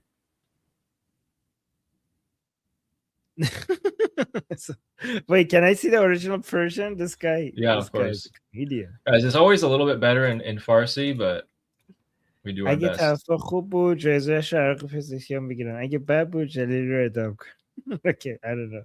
What is this guy trying to do? Is he trying to say He's that saying- everything yeah, go on? He's saying that he's saying that Ghalibaf has constructed this entire plan for the entire internal politics. And he has put his fall guys, the people who are to take the blame, and he's using one of the most Durka famous politicians in the entire country as his fall guy. Yeah. So that's So the it's general. basically heads I win, tails you lose. Yep. Either way, Ghalibaf has created a situation where he wins anyways. That's what they're saying, right? Yeah, that's what they're thinking. So pretty much Ghalibaf is rising in power to the extent where he's able to use pawns. Then we have this person, and this person is at the Persian Gulf Arab countries with some oorah. He's saying, we must enter Kuwait on land and seize all of the US and Kuwaiti bases. After Kuwait, it's Saudi Arabia, Bahrain, and the UAE's turn. Once the world's oil is in our hands, let's sit down and negotiate and see how much we can get. Well done to Pezeshkian and Ghalibaf. They tricked Trump and took the money from Qatar. So this is a level of cope that the Islamic Republic supporters are generally in as well. Guys, let's invade the entire Middle East. Let's take all the Americans as hostages. Let's take all the oil hostage. Huh? Good job. We tricked Trump, guys. We did it. And we got money from... Nope. No one... Literally, None of the frozen assets of the IRGC was released. They didn't get anything, but they're being told they did. And generally, a lot of them, I promise you guys, if you guys aren't Iranian, if you try to talk to a Islamic Republic supporter, it's like talking to a brick wall. I'm not even exaggerating. It goes in one ear, comes out the other one. Nothing sticks. Do you really think that they could have done something like this, and the only reason why they didn't do it so far is because they didn't have this guy suggesting it? Like, this was an option on the table all the time, and the only reason why the Islamic Republic did not do it is because they were waiting for you to come and suggest it to them. Of course. Yes. Well, thank you. In fact, thank you for your suggestion. Arrest this man for treason, because where were you? Why didn't you say this earlier? You could have saved the Islamic Republic so much headache. Wow, this guy really did a disservice to, Islam. He waged war on Islam, actually, by doing this. Let's execute him. Yes. Yeah. Why didn't you tell us that this was an option? Why didn't we ever think about that? Invade the entire Middle East and what? Then we have this guy. Just do it. Like, what do we do? Just win. No, you know what you did? Like, hey guys, I have a better idea. Guys, listen to this. Islamic Republic, all of you, get a pen and paper. What if you do this? What if you decide to win instead of losing? Stop losing and start winning. Just don't lose. Just win. Wow. Amazing. There you go. Free of charge. Not only are they trying to go after Kuwait and UAE and Saudi, but a lot of their supporters are asking an excellent question.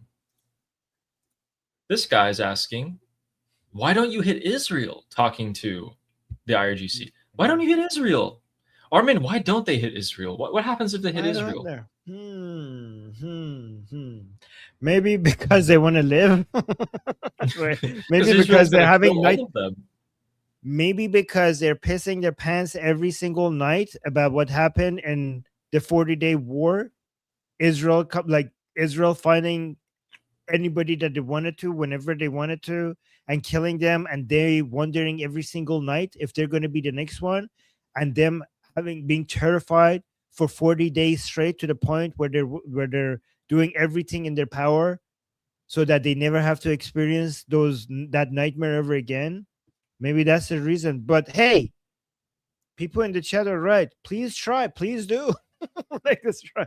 I always say, Israel sitting like, oh, I'm itching to get in. Get me in. Let me in. One drone. Just a tiny drone. Anything. NFPV, anything. Just send me something. Give me an invitation card, please. This is what the IDF is feeling every day. The Islamic Republic leaders actually went back into their bunkers, save Araqchi. They came out for the funeral, knowing that Trump is not going to hit them after the assurances, and then they went straight back in, under their bunkers. They come out very, very sparingly. This guy's saying, yeah, why don't you hit Israel, IRGC? Why don't you hit the infrastructure of the countries where the missiles were fired from? And then he calls Ghalibaf and Pezeshkian traitors. He's calling his own leaders traitors. Oh, that's some spicy words that you're saying there. Be careful. Maybe I leak it to... Should I leak this message to the Islamic Republic? What do you guys think? Is that a good idea? Let's get his username here.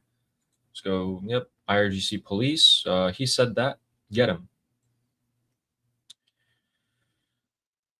And yeah, they pretty much have just major cope. Let me actually show you guys one more. This is a kind of wake-up message by this guy. So this guy, or lady rather, Zahra, is saying, he's responding to Siavash. Siavash said, guys, if they were giving concession, if the Islamic Republic gave concessions earlier, then we wouldn't even have fought this war. And Zahra's saying, Trump himself publicly said that he wouldn't even give Iran a single cent, that he would not let any money get to the Islamic Republic. Then he said they have to take control of the Strait of Hormuz, and then they would make the Islamic Republic pay for it. They would destroy the nuclear weapons program of the Islamic Republic, and so on. He said a lot of the things that were worthy of reformist ideals and Trump supporters' ideals. But now, some of you in this forum are saying, this time America will not be fooled by Israel and will give us a lot of concessions. This is what Armin said earlier. They think that Israel is the master and the United States is the slave. They think that Israel's tricking the Americans, which is also a weird perspective to have. I mean, wouldn't that make them the big Satan? Why does America get to be the big Satan then, and Israel the little Satan? You guys have to make up your mind. They conveniently change their narrative whenever they want. Yeah. For all my childhood in Iran, the Islamic Republic kept telling us that, oh, Israel is America's dog. Like now, all of a sudden, it's switched. Like, what the hell? Like, get your story straight. Pretty convenient. So close that. All right, let's give you guys some updates here that's happening in the Middle East. So Bahrain is being rocked by some pretty big explosions at the moment. Whether those are interceptors or direct hits is unknown. Kuwait is once again now repelling the drone wave. So they first get hit by ballistic missiles, which are faster. Then they get hit by the drones. They're intercepting those at the moment, but of course some will get through. It's unclear what they're targeting, but maybe the infrastructure once again, just like they did the day before and the day before. The Iraqi terrorist organization known as the Islamic Resistance has issued a statement. They came out and said something pretty embarrassing, to be honest with you.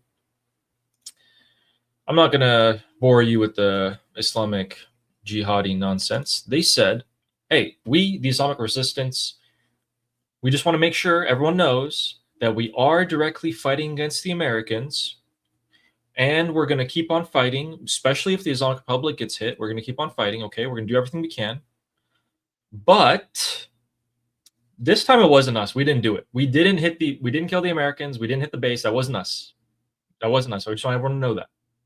We do want to hit the Americans, but that wasn't us. We would never do that. Right, guys? Everyone knows that, right? America, don't come for us. Don't come kill us. We didn't do it. That's embarrassing. What did happen, though, and here's their jihadi statement right there in red, the color of revenge. But what did happen was that the Al Udeid base in Qatar scored a direct hit on it from a ballistic missile. So that warehouse on the left is actually a hangar for aircraft, and there is let me read the measurements real quick. It says the missile impact left a crater approximately 76 meters in diameter. That's 250 feet. 250-foot crater. So whatever was in there is probably pulverized.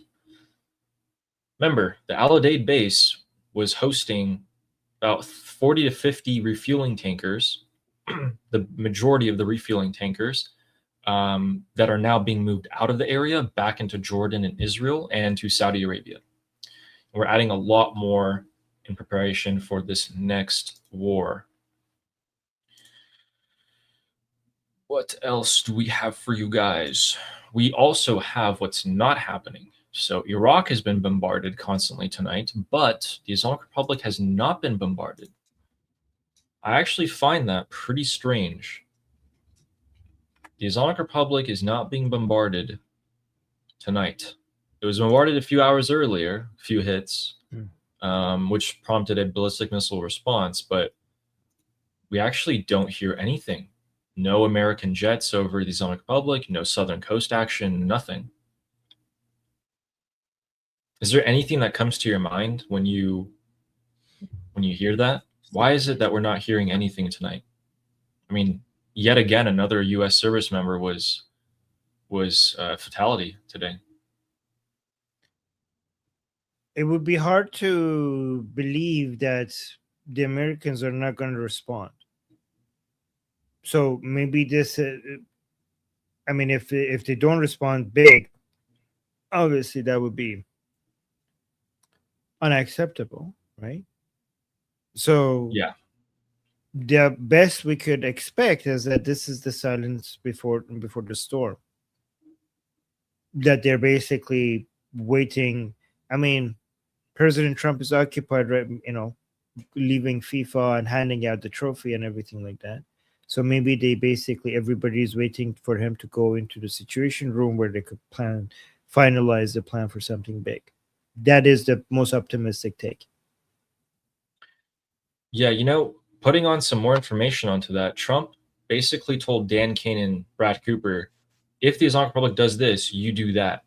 And they're given general direction for like if then.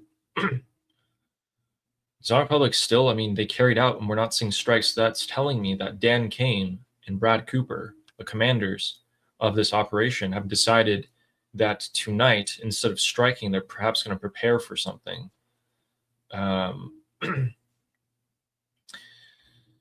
Another thing, if we go back to the Jordan base, we can see that.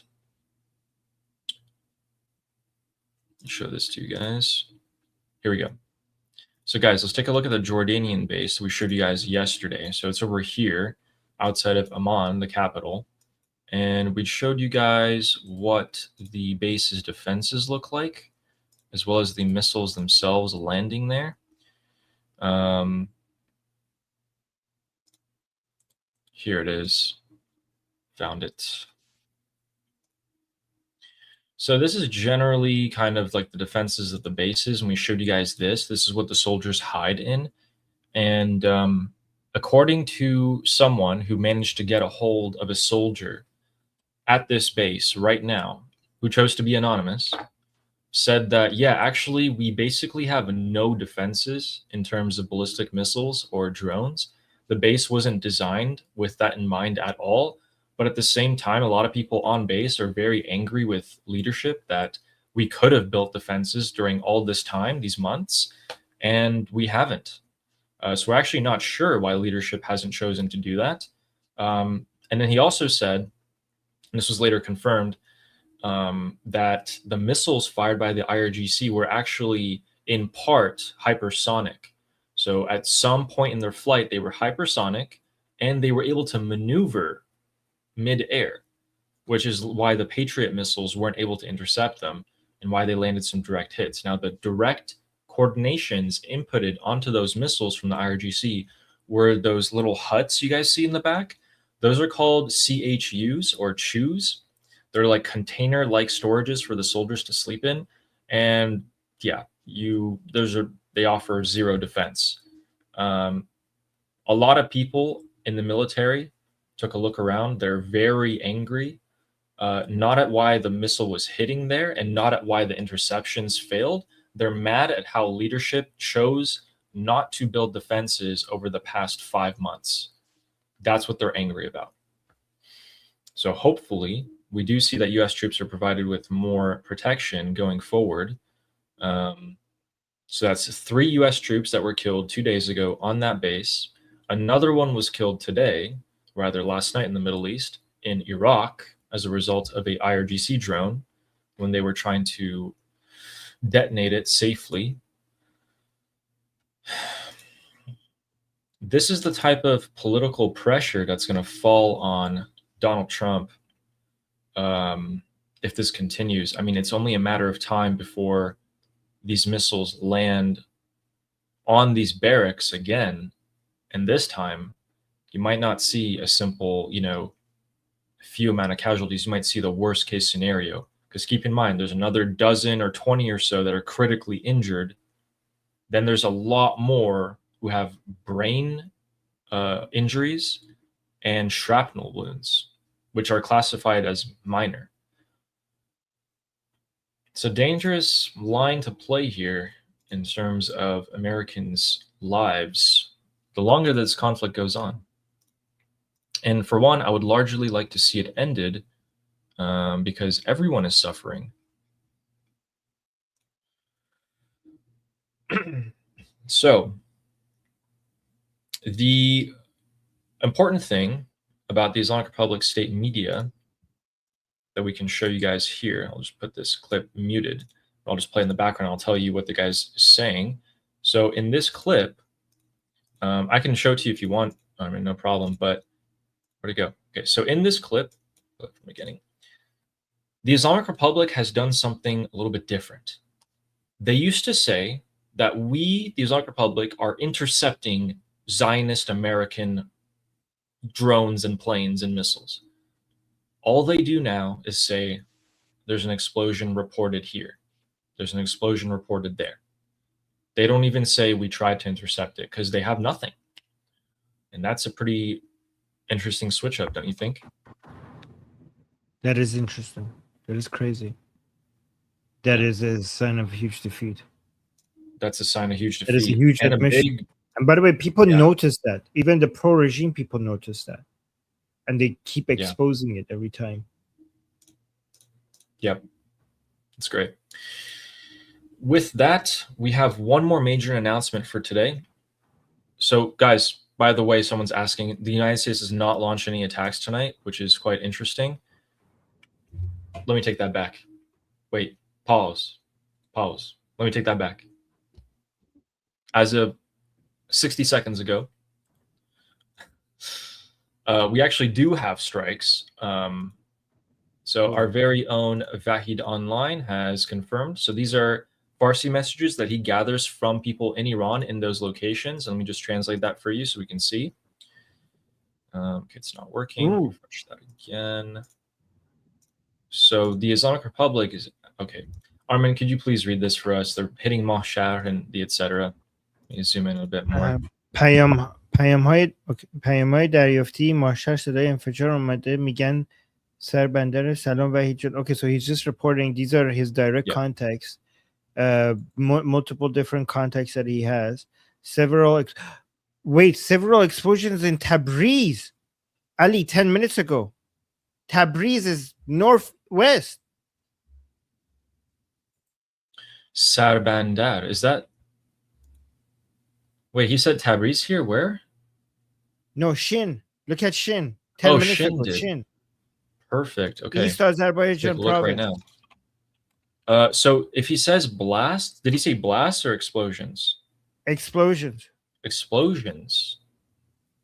Okay, let's take a look. Guys, look. So we have the airstrike on Mashhad, which is, let me show you guys on the map here.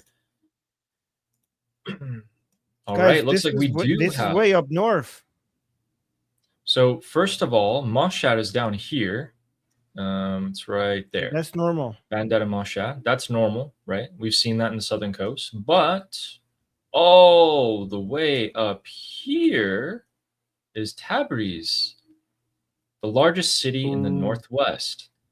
And that, that is new. Is this the beginning of the U.S. response? Two more blasts. This one is blast.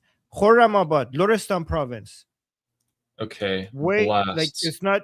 It's like west. Yeah. So Khorramabad is up here. So guys, Khorramabad blasts usually means missile launches. We actually so we have breaking news all of a sudden. We have CENTCOM statements. Let me pull that up for you guys. Things are lining up. All right. CENTCOM, as of 34 seconds ago, is saying, we began conducting a new wave of strikes against Iran at 7 p.m., so that's 15 minutes ago, for the 9th consecutive night. The strikes will continue degrading Iranian military capabilities used to attack commercial vessels and civilian mariners transiting the Strait of Hormuz. Okay, so it looks like they're going to do their regular strikes along the southern coast of Iran, but we're already hearing explosions up there. Could that be Israeli guys? Could that let us pray to? I'll pray to the IDF. You guys could pray to your favorite deity. Is this Israeli? Is it Israelis fighter jets? Because CENTCOM is talking about southern. Guys, if this is Israel is starting. If this is Israel is starting. Because CENTCOM is talking about southern operations. We're seeing Tabriz. We're seeing Loristan. We're seeing Sistan Balochistan as well. So all the way over here to the only oceanic port in the Islamic Republic of Iran. So that's Spozins normal. and That's the Chabahar. same as that same old stuff. I'm talking about the Tabriz one. That is Chabahar just happened as well. Yeah, I saw that. But the Tabriz one and the Khorramabad one, that is not same old, same old. That's like west and north. Chabahar, Konarak, yep. Okay, so that's what we've seen so far. Tabriz is confirmed by everyone. Okay. That's very Indeed. interesting. Yes. Okay, so Tabriz. Oh wait, these need to be moved down.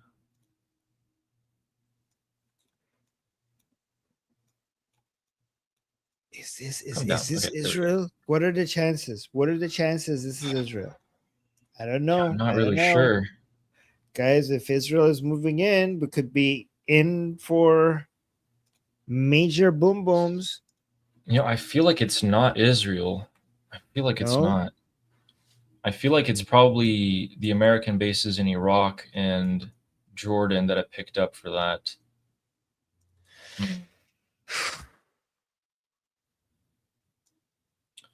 Okay.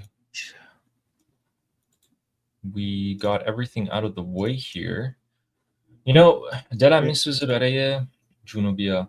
The people in the south really are suffering at the moment, no matter what Very. happens.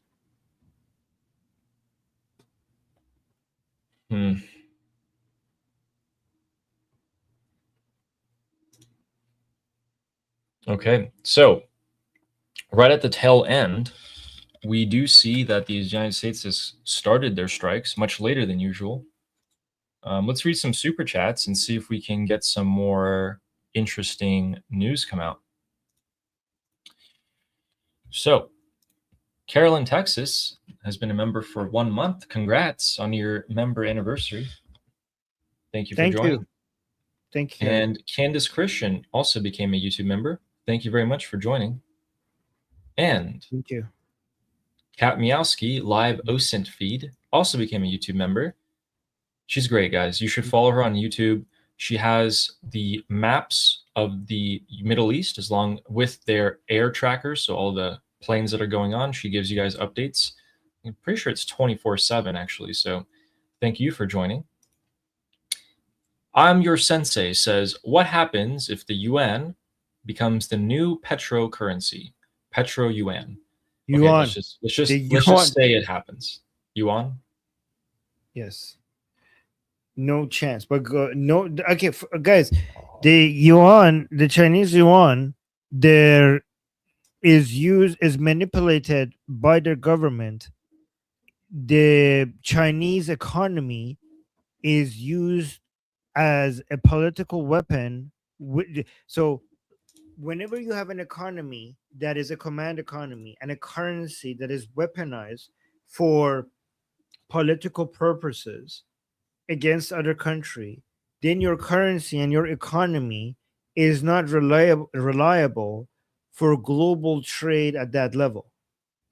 So just hypothetically, if that happens, then it will immediately people would undo that because they need a stable currency that its price does not depend on the political decision of a central government. That's why yuan could never be trusted.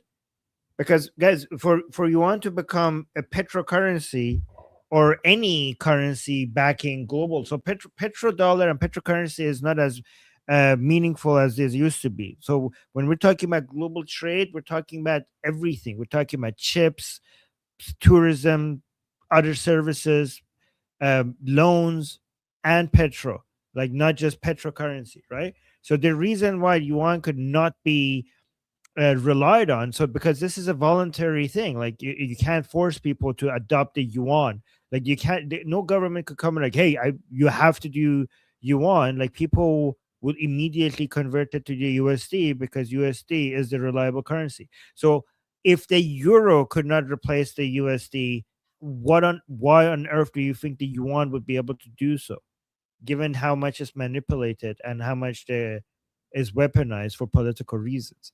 There is no way that big industries would rely on it, as it's not as liquid, it's not as reliable, it's not as stable.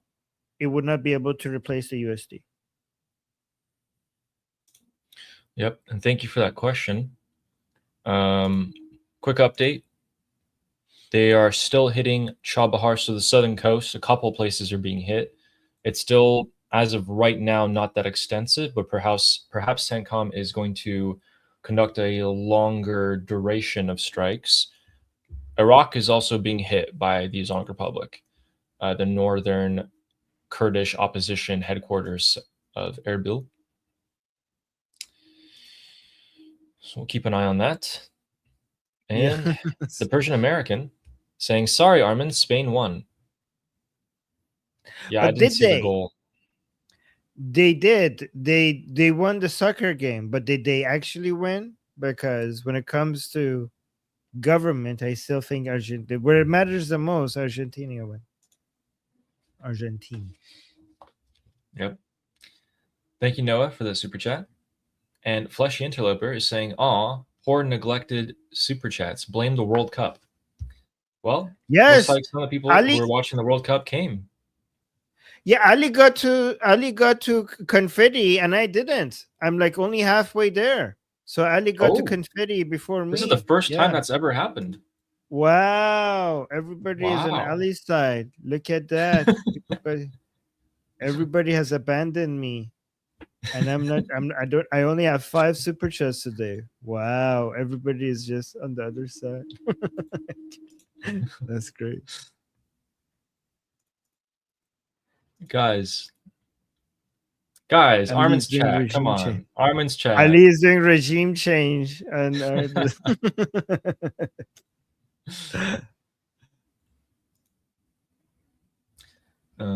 thank you for that, Fleshy, who also said, brief CENTCOM, any heavy bomber attacks?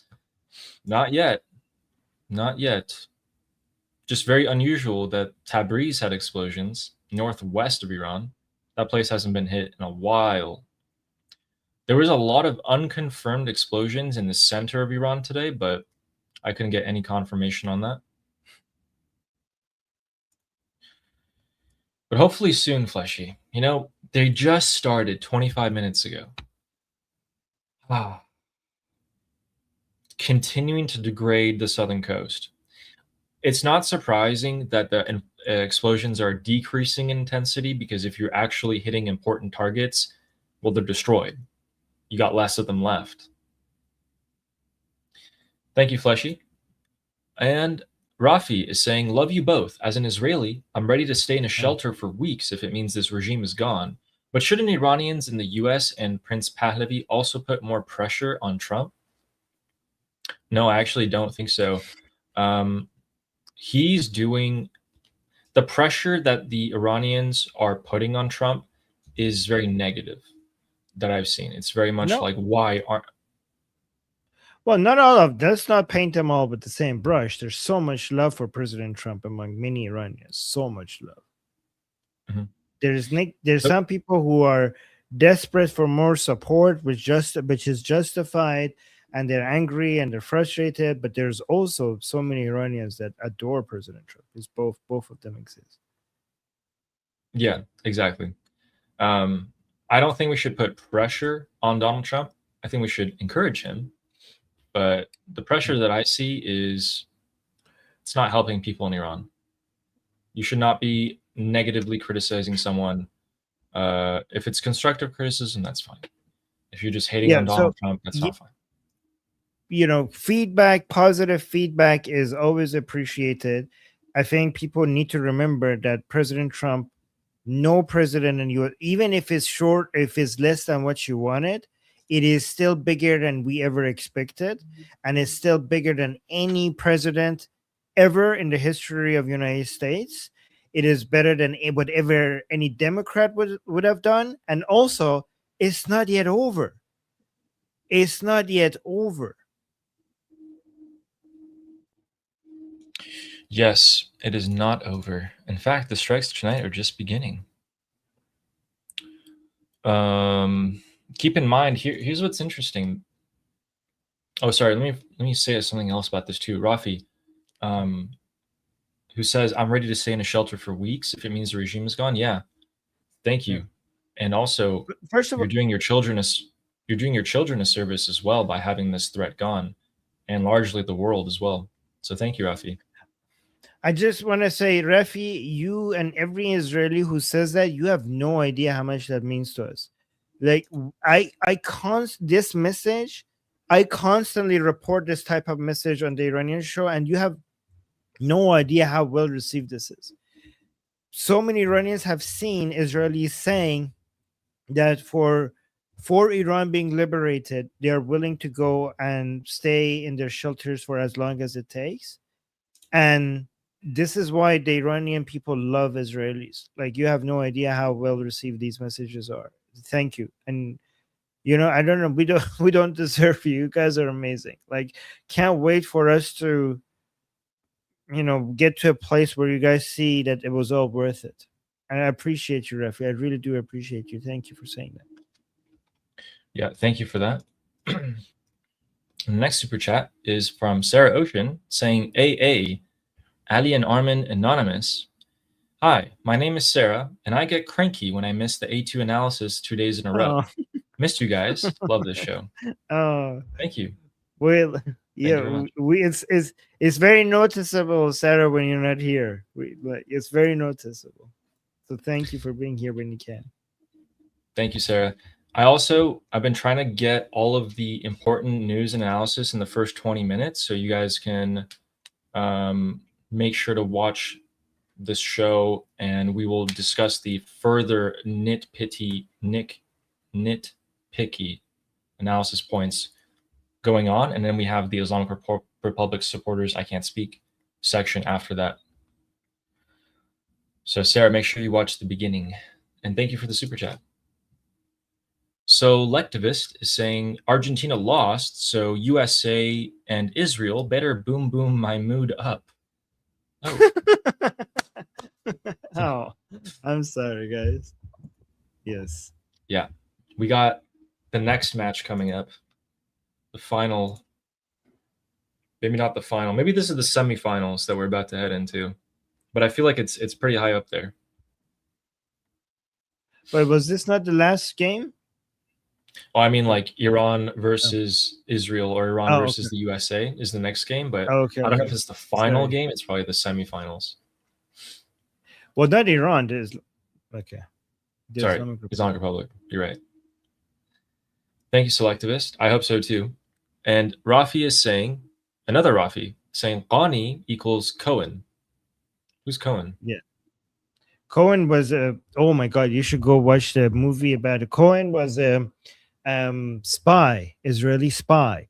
He's a great hero in Syria that managed to get into the highest ranking of the Syrian government and give so much information to the Israelis.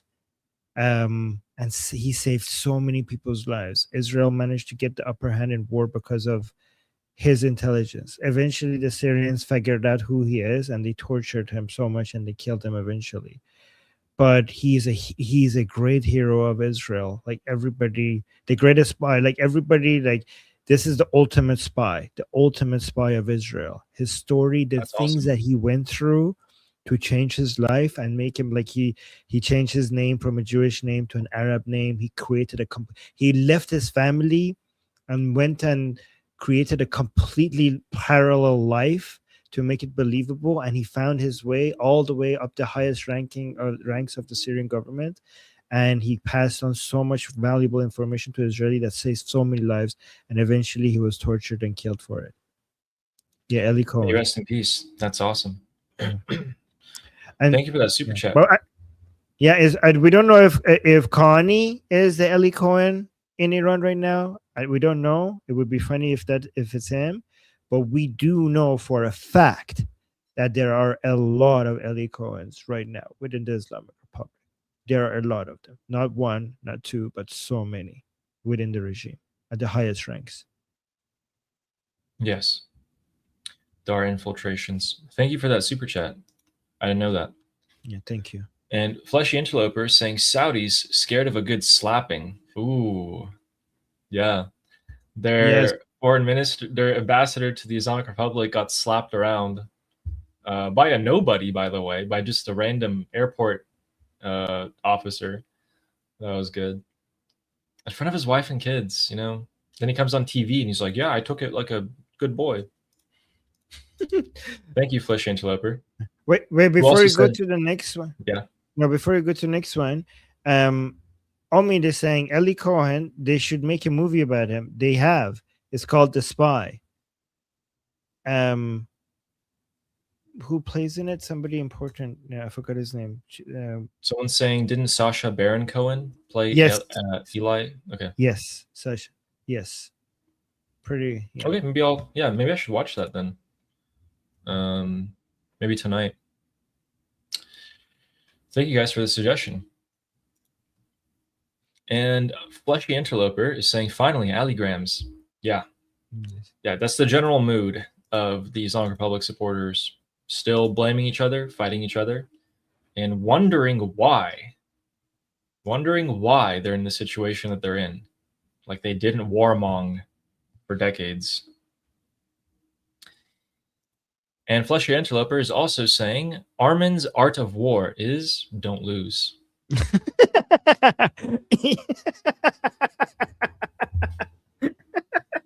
Yeah, you don't need guys, it's not complicated. You want to win? You want to win in battle? Here's the only thing you need to remember. Don't lose. Got it? Good. I'm here all day, by the way. There we go. Don't lose. Thank you, Fleshy. And Kevin Shaw, who gifted 1 Liberty Politics membership. Thank you very much. Thank you, Kevin. Thank you. If you got that membership, say something. And Fleshy Interloper saying, you forgot to give CENTCOM the go again, didn't you? Yeah, I was watching the World Cup. Things got a bit, out of hand.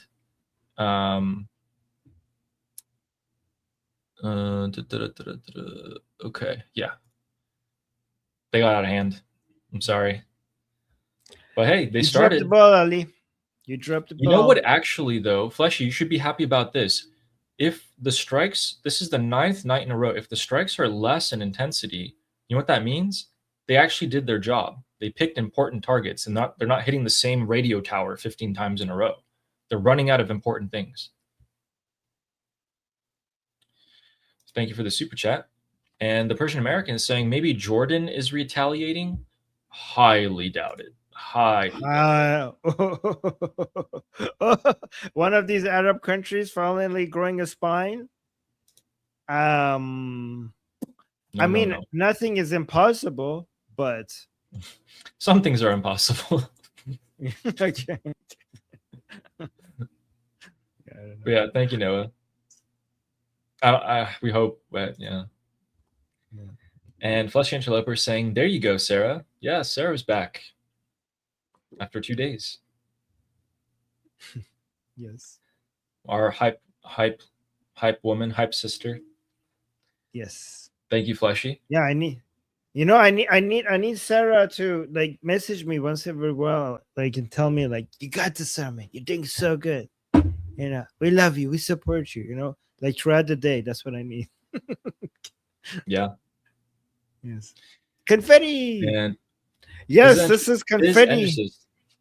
This is confetti. Yes, thank you. Did you get confetti? This was on Ali's channel before on my channel, which is interesting. Yeah. Did you get confetti? Yes. As soon as I said what's happening, people rushed in. I was super chat came after super chat. People were like, "Oh, let's get Armin to 10." I'm like, "Oh my god, thank you!" And I was messaging them. I was like, "You guys are awesome, thank you." But yeah, thank you guys. You guys are sweet. It's a great chat. It's a great community. Yeah, you guys were so nice. Ooh, I just got reminded of a good point. Okay. Thank you, Fizz Engicist. Really appreciate you. And Ida is saying, hey, just started watching the stream. Is the world ended yet? And you are both AI planted in my brain? Yeah, it's a dream. It's a dream. I know having an AI, dreams Oh. is Ida's fantasies. Like, guys, look at Ida's profile Right. picture, okay? That puts a Dreaming different spin about on it. having dreams about AI visiting you is part. Look at this. And she says, like, she tried to sell that to us as I'm just communicating with this AI person. But that's way too romantic. Like, that's yeah. Ida, you're not fooling us. I know what you're doing over there. So this is Thank you. Ida. Yes. Appreciate you.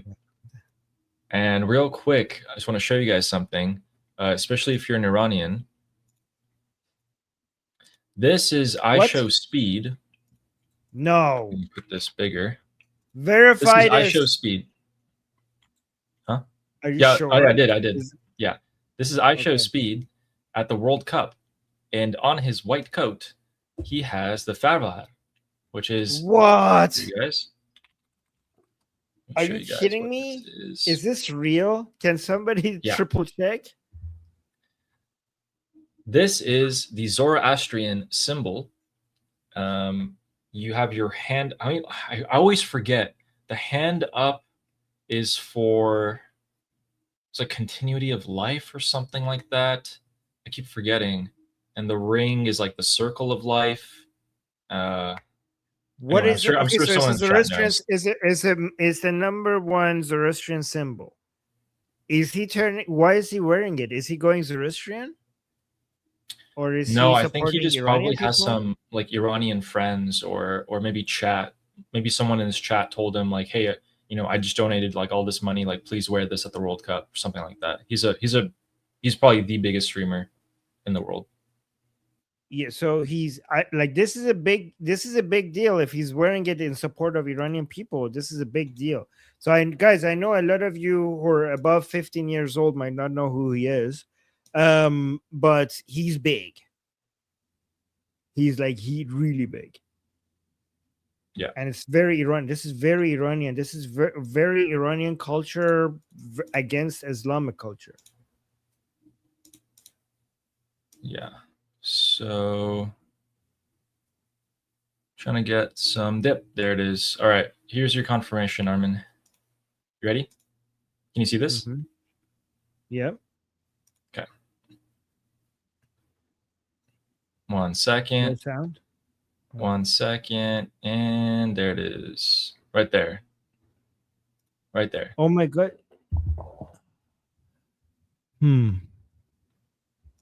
Yeah, it's kind of hard to see because it's white, but you can see that the imprint or the the pin right there. It's right there. Let me also do my own investigation. Oh yeah, look, it's much more clear here. Could it be something else that they use AI to edit it? Something that looked like a... No, I highly doubt it.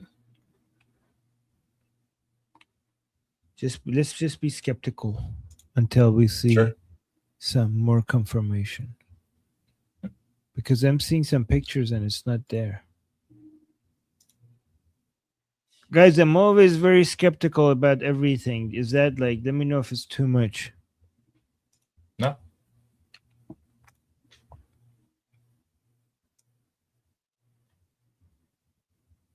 Okay, so our next super chat is from Texas Troop saying 6 super chats.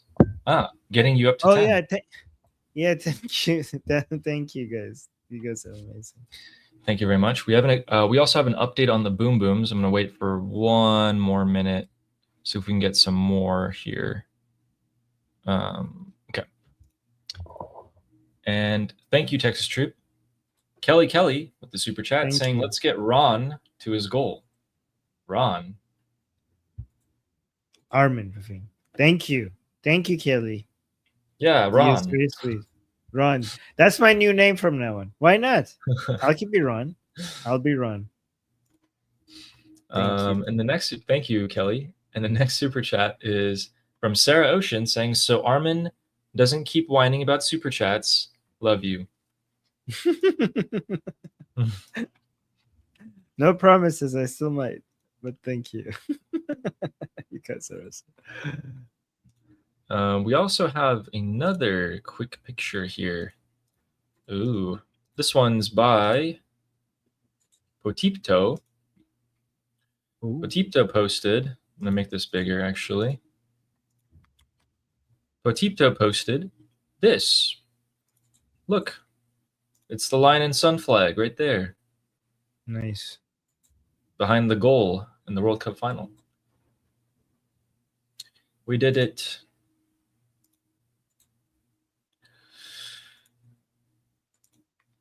And our next super chat is Amir, who said 7 for good luck. 7. Thank very you. much. Thank you, Amir. Thank you. And our next super chat is from Omid saying Javid Armin. Oh, yeah. Javid Omid. Thank you, Omid. You guys are sweet. Thank you for the super chat. And our next one is from Ninja Rooster saying Armin has to earn it. In parentheses, this is sarcasm. Thank you, Rooster. It just keep coming up one after another right after you go. Thank you, guys. I've noticed that people in our chat like to poke at us like a lot. They like to try to see if they can. I love it. You know, it's fun. It's a lot of fun. I like it.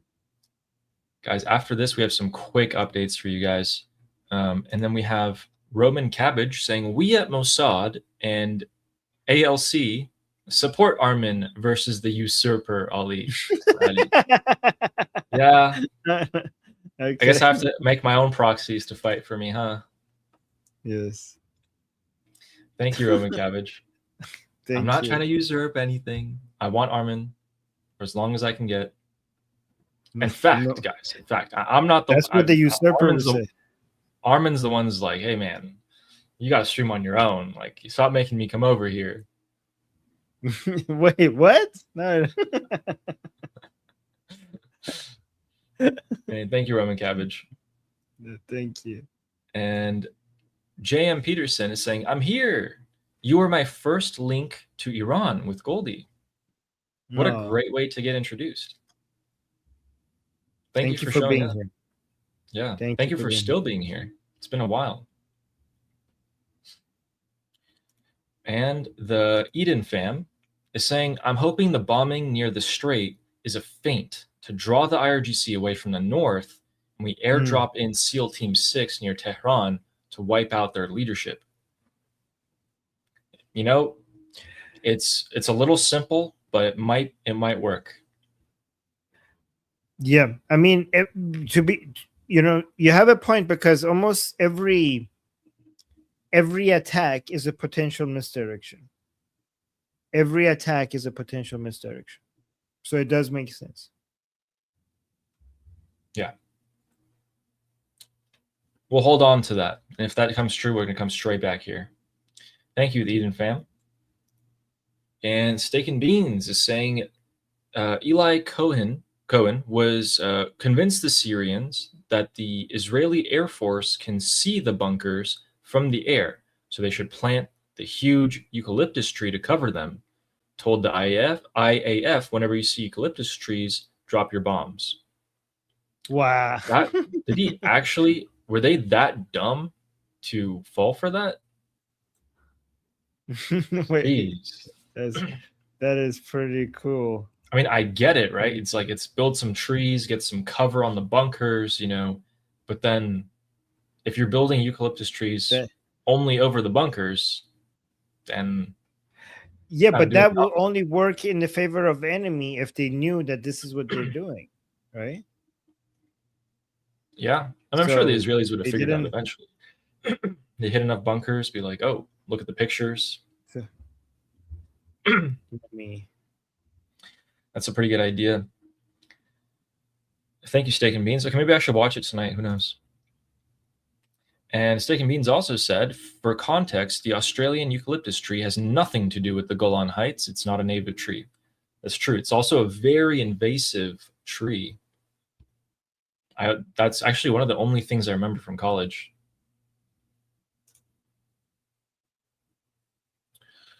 Ooh, okay. But thank you for that.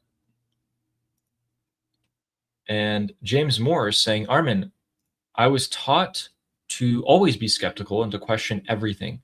And when I did, I had to touch my toes in the principal's office. Touch your toes in the principal's office. That was it's punishment? Isn't that just yoga? I mean, I guess it depends on how long you stay there, right? Yeah, this is why I don't understand school punishments. You did something wrong, and for punishment, you need to exercise. Like, aren't we like do push-ups? You need to do 50 push-ups. Like, isn't that what you're supposed to try to do anyways? Like, I don't understand. So you get for punishment, you get stretching and exercise. Wow. Okay. Sure.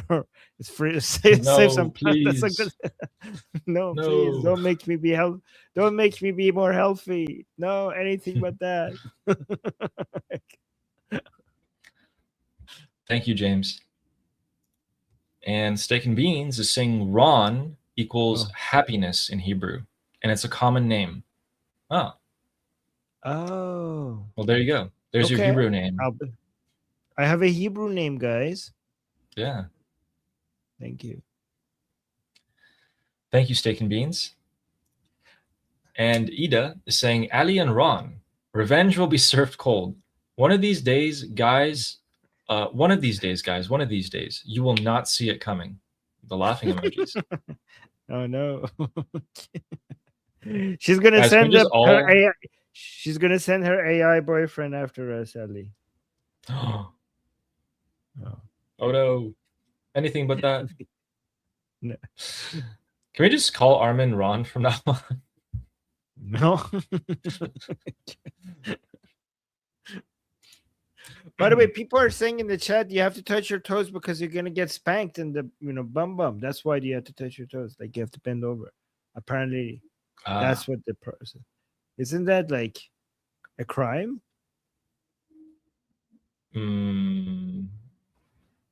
Maybe it wasn't a while ago. Okay. Yeah, no, I'm not gonna say it. Okay, so here are the updates. We have. I'll give you guys the preliminary confirmed ones first. So unconfirmed is that ships are being targeted off the coast of the United Arab Emirates, and there's explosions right now hanging out over. The U.S. Embassy is supposedly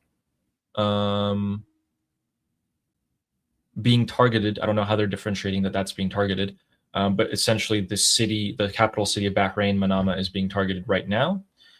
And then we also have confirmed explosions more alongside the southern coast of Iran. But they're less. They're way less than we've seen a few nights ago. So here's the thing that I've really thought today, based off of what the information we got from tonight's strikes and the strikes from last night, is that Dan Kane and Brad Cooper are the commanding officers for this operation, and they are setting themselves up for the next operation. The way they're doing that is they're actually going against or for important targets, and they're running out of them, and they're being successful. That's why you're seeing the decrease in intensity of the strikes, which also signals the start of the new operation. If you're done with this one, do the next one. Okay, so those are our explosion reports. So the Persian Gulf Arab countries are getting hit. More explosions in Mashhad. Yeah. Okay, gotcha. And with that, I'm going to leave you guys with the comforting thought that if the southern coast of Iran is taken by the United States and the flow of money is completely cut to the Islamic Republic in the form of Bandar Abbas and the port of Rajain, etc., not only does the Islamic Republic have less money to feed its own proxy groups, its own internal IRGC repression forces, but it doesn't have money to pay any remaining terrorists to come and kill Iranian people the next time. We've been saying that for a long time. I just wanted to remind you guys about that, because I thought about that for no reason. And our last super chat here is from James Moore, clarifying. He said, about touching his toes for punishment, he said, it wasn't when I went to school, and I recall the first time. Oh, it wasn't a crime when I went to school. Questioning, and I recall the first time why it happened to me. I questioned miracles in the Bible. Oh, Armin. Armin's going to resonate with that one. Catholic school was great. Extreme sarcasm. Armin, we could do a stream with all the bad religious school stories. Ooh, I have some. So I was kicked out of class for okay, so can I? So here's a question I asked, and we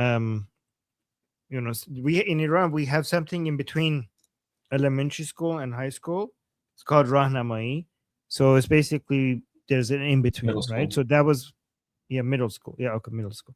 So I was in middle school, and we had a teacher that specifically teaching us religion. So you have literature, you have math, you have science, but you also have religion, the religion class, and for some reason a separate Quran class. But anyways, so in the religion class, our teacher was an actual mullah.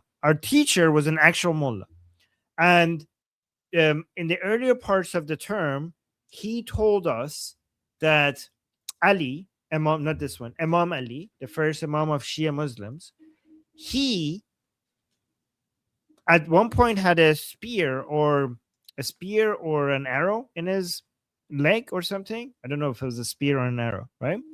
And every time they tried to pull it out, it was so painful that he would shout and he would not let you pull it out.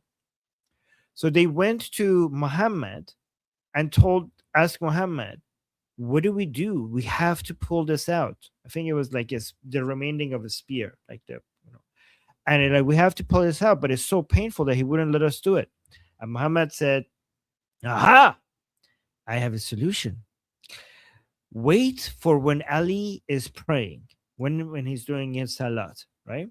Because when Ali prays, he gets so focused on God, he goes in this trance, and he's so connected with God that when you're pulling it out, he's not going to feel it. He's not going to even notice. And they waited for him to be in salat, and they went and they pulled it out, and he just continued praying. He didn't do anything, right? So that was earlier during the term.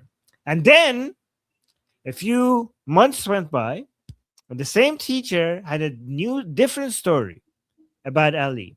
Okay, and I put 2 and 2 together. Nobody else put 2 and 2 together. He came up with a story. He told us the story of Ali again. And he was praying. He had so many stories, but people just forget their stories. He had another story. He said Ali, the first Imam of Shia Muslims, he was in the mosque and he was praying. And this is at the time that he was the 4th Caliph. And he was praying, and then this poor man comes into the mosque. This beggar comes into the mosque, and he said, anybody poor? I need money. Anybody, please? I'm poor. Give me some money. And then everybody in the mosque was ignoring this man. Nobody was paying attention. But then he was passing Ali, and he was saying, please, somebody help me. And Ali, you know what Ali did? He took off his caliphate ring, the ring that you put on when you are the caliphate. This is the ring that you put on the caliphate, because he noticed that nobody was giving him any money and supporting him. The ring that you get for being the caliphate, he took it off, and in the middle of the prayer, he put the ring in the palm of his hand. So when he said that, I immediately raised my hand, and I said, how's that possible? And he was like, what do you mean? I was like, you told us earlier, another story a few months ago, that Ali, when Ali is praying, he doesn't notice anything. You said that he doesn't notice his environment. He doesn't even notice the pain from the spear being pulled out. I immediately went like, I didn't Hermione. I immediately went like, what? Hello? And like, how did he notice that there was somebody in the mosque asking for money when you told us that he doesn't notice his environment when he's in the middle of a prayer? You know what his response was, Ali? You know what his response was? He told you to shut up. No. He said, get out. He said, get out. Get out of my class. I was like, what? And he's like, get out of my class.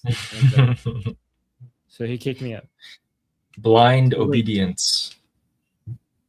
So no, I was actually surprised. I was like, I'm pretty sure there's a way, like, I could come up with an answer for you if you can't think of right now. And it's honestly pretty easy to come up with an answer.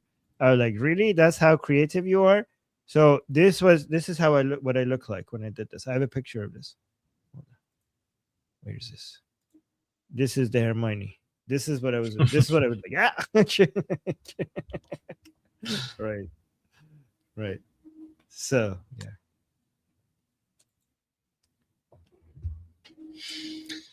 Yeah. As far as I can remember, I just had a general distaste and dislike, even when I was a kid, of this kind of stuff. But hey, James, that's a good idea. And thank you for the super chat. Thank you. And Steak and Beans gifted 10 Liberty Politics memberships. Thank you so much. Thank you. That's very Appreciate that. Thank you. And Yale from Jerusalem said Eli Cohen convinced them to plant the trees to provide shade for the soldiers in the Middle East's heat while they were living in the bunkers. Mm-hmm. Duped. Pretty cool. That's a good job. That's a pretty good. I mean, he's got to be high up to have that actually implemented. Okay, so it looks like I was right about the ship. Ruh-roh. Oh, really? Yup. All right. Let me make this bigger for you guys and show you. Breaking news. There's Hermione. That's the breaking news. All right. So here we go. Right off, or actually right. Yeah. So the southern part. So again, this is another ship trying to transit the Strait of Hormuz with the American route. And now it's on fire. Yeah. Wait.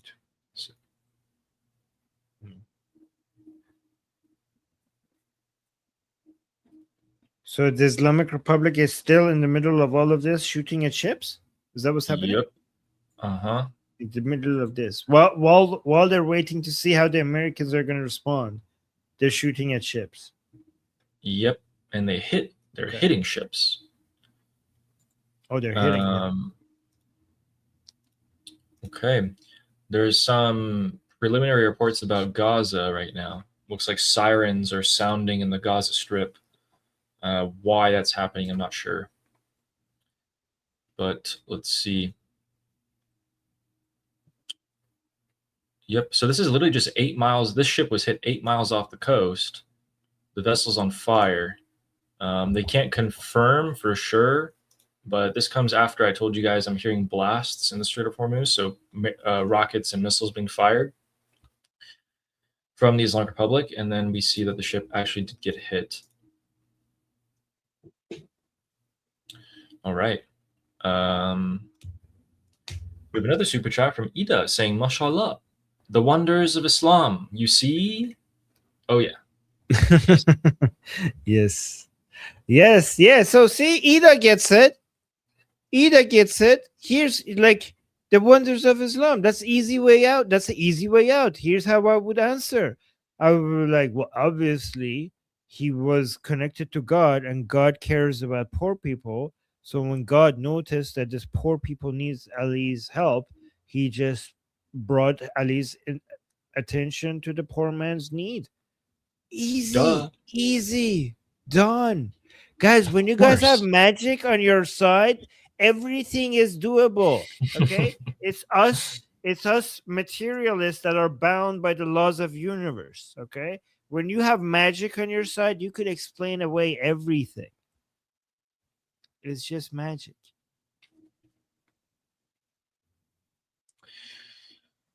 Another round of missiles being launched from the Islamic Republic, this time from the southern coast. Oh, okay. That's why there's sirens. We're getting some Israeli channels. Okay, so pretty much one of the Israeli channels that are responsible for declaring missile launches is saying launch detected towards the Strait of Israel. Launch target is the Gaza Strip. And it's going to land in about 30 seconds. So it looks like Hamas is firing rockets at Israel right now. Now, in the middle Which of reminds all me of this. something. So, okay, so the IRGC just fired on a ship and they hit it. Hamas is firing rockets at Israel. And the Houthis are actually supposed to give a statement tomorrow, expected to be the closure of the Bab el-Mandeb. So we'll see about that. And also, it looks like by the time we got this report that the rocket has been launched from Gaza would have landed because it was about 30-second flight time. So very, very short range rocket.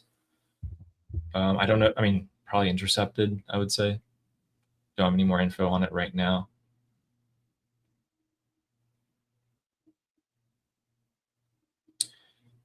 And now we're seeing, oh, you know what? That's the third time tonight that is a false alarm. Interesting. The first two times were from missiles being launched at Israel, but they were actually landing in Jordan. And then this was also a false alarm as well.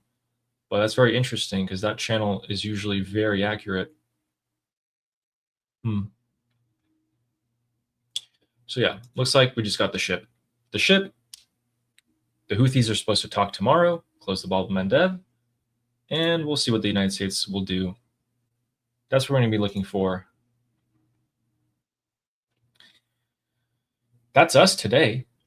If you guys could subscribe to Ali Salmani and Liberty Politics for both of us, that'd be great. We're here every single day, and we're your Iran experts. I will put the link to Ali's channel in the chat, my chat, and I will put the link to Liberty Politics in Ali's chat for people who are new there. So that's my Liberty Politics is my channel. You guys could subscribe to that as well. Also, the Monkey is going to go live soon, focusing on American politics, I think. And I'll put the link to his stream in the chat as well. You guys could go check him out. He's probably going to go live soon.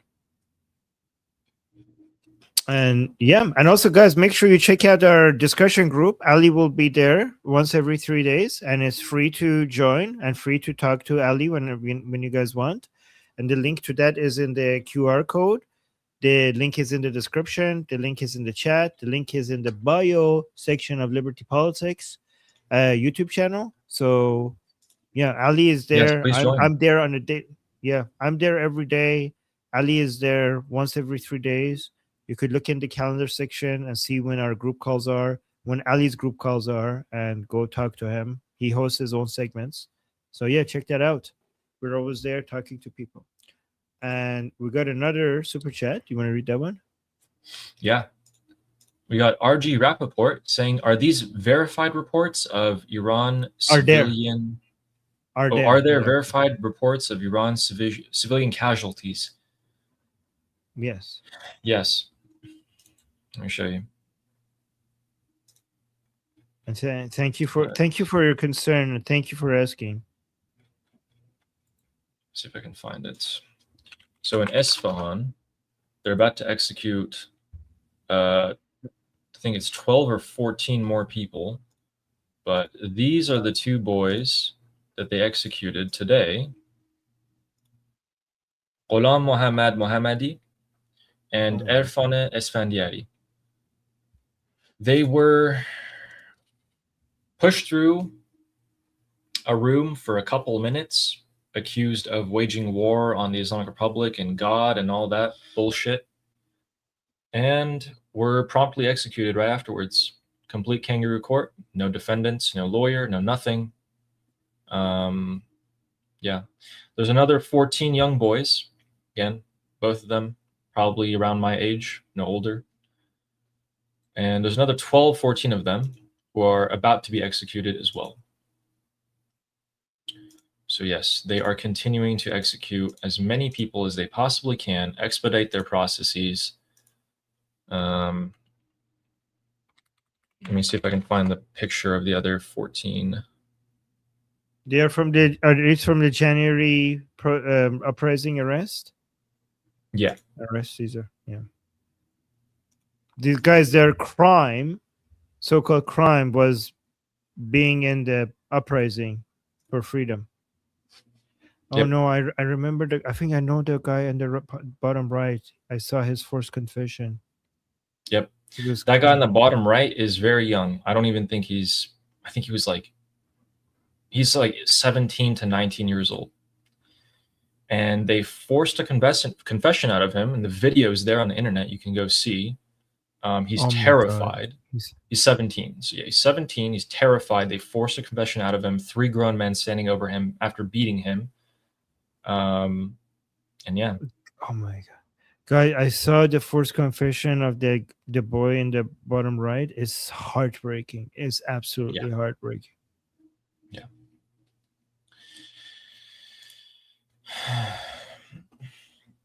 Yeah. So thanks for asking. It's always the Iranian people that are the biggest losers of everything that's happened in the 47 years of the existence of the Islamic Republic. We lose everything. Our hopes, our dreams, our lives.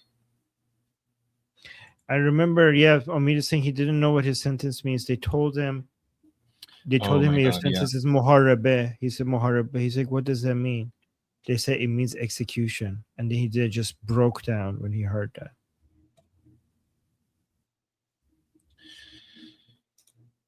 Yep. No, you see. Might as well give you guys the last updates here.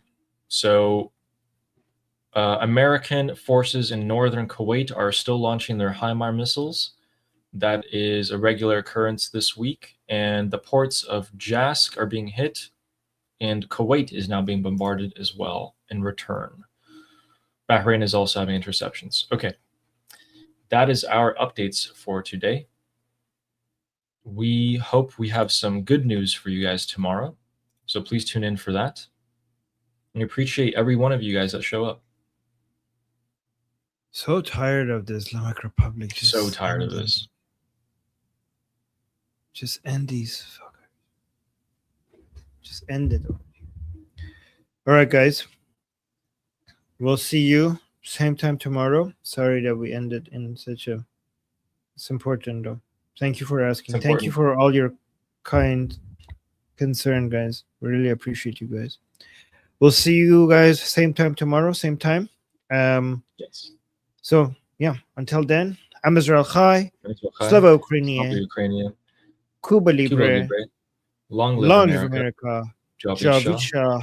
Payende Iran. I guess.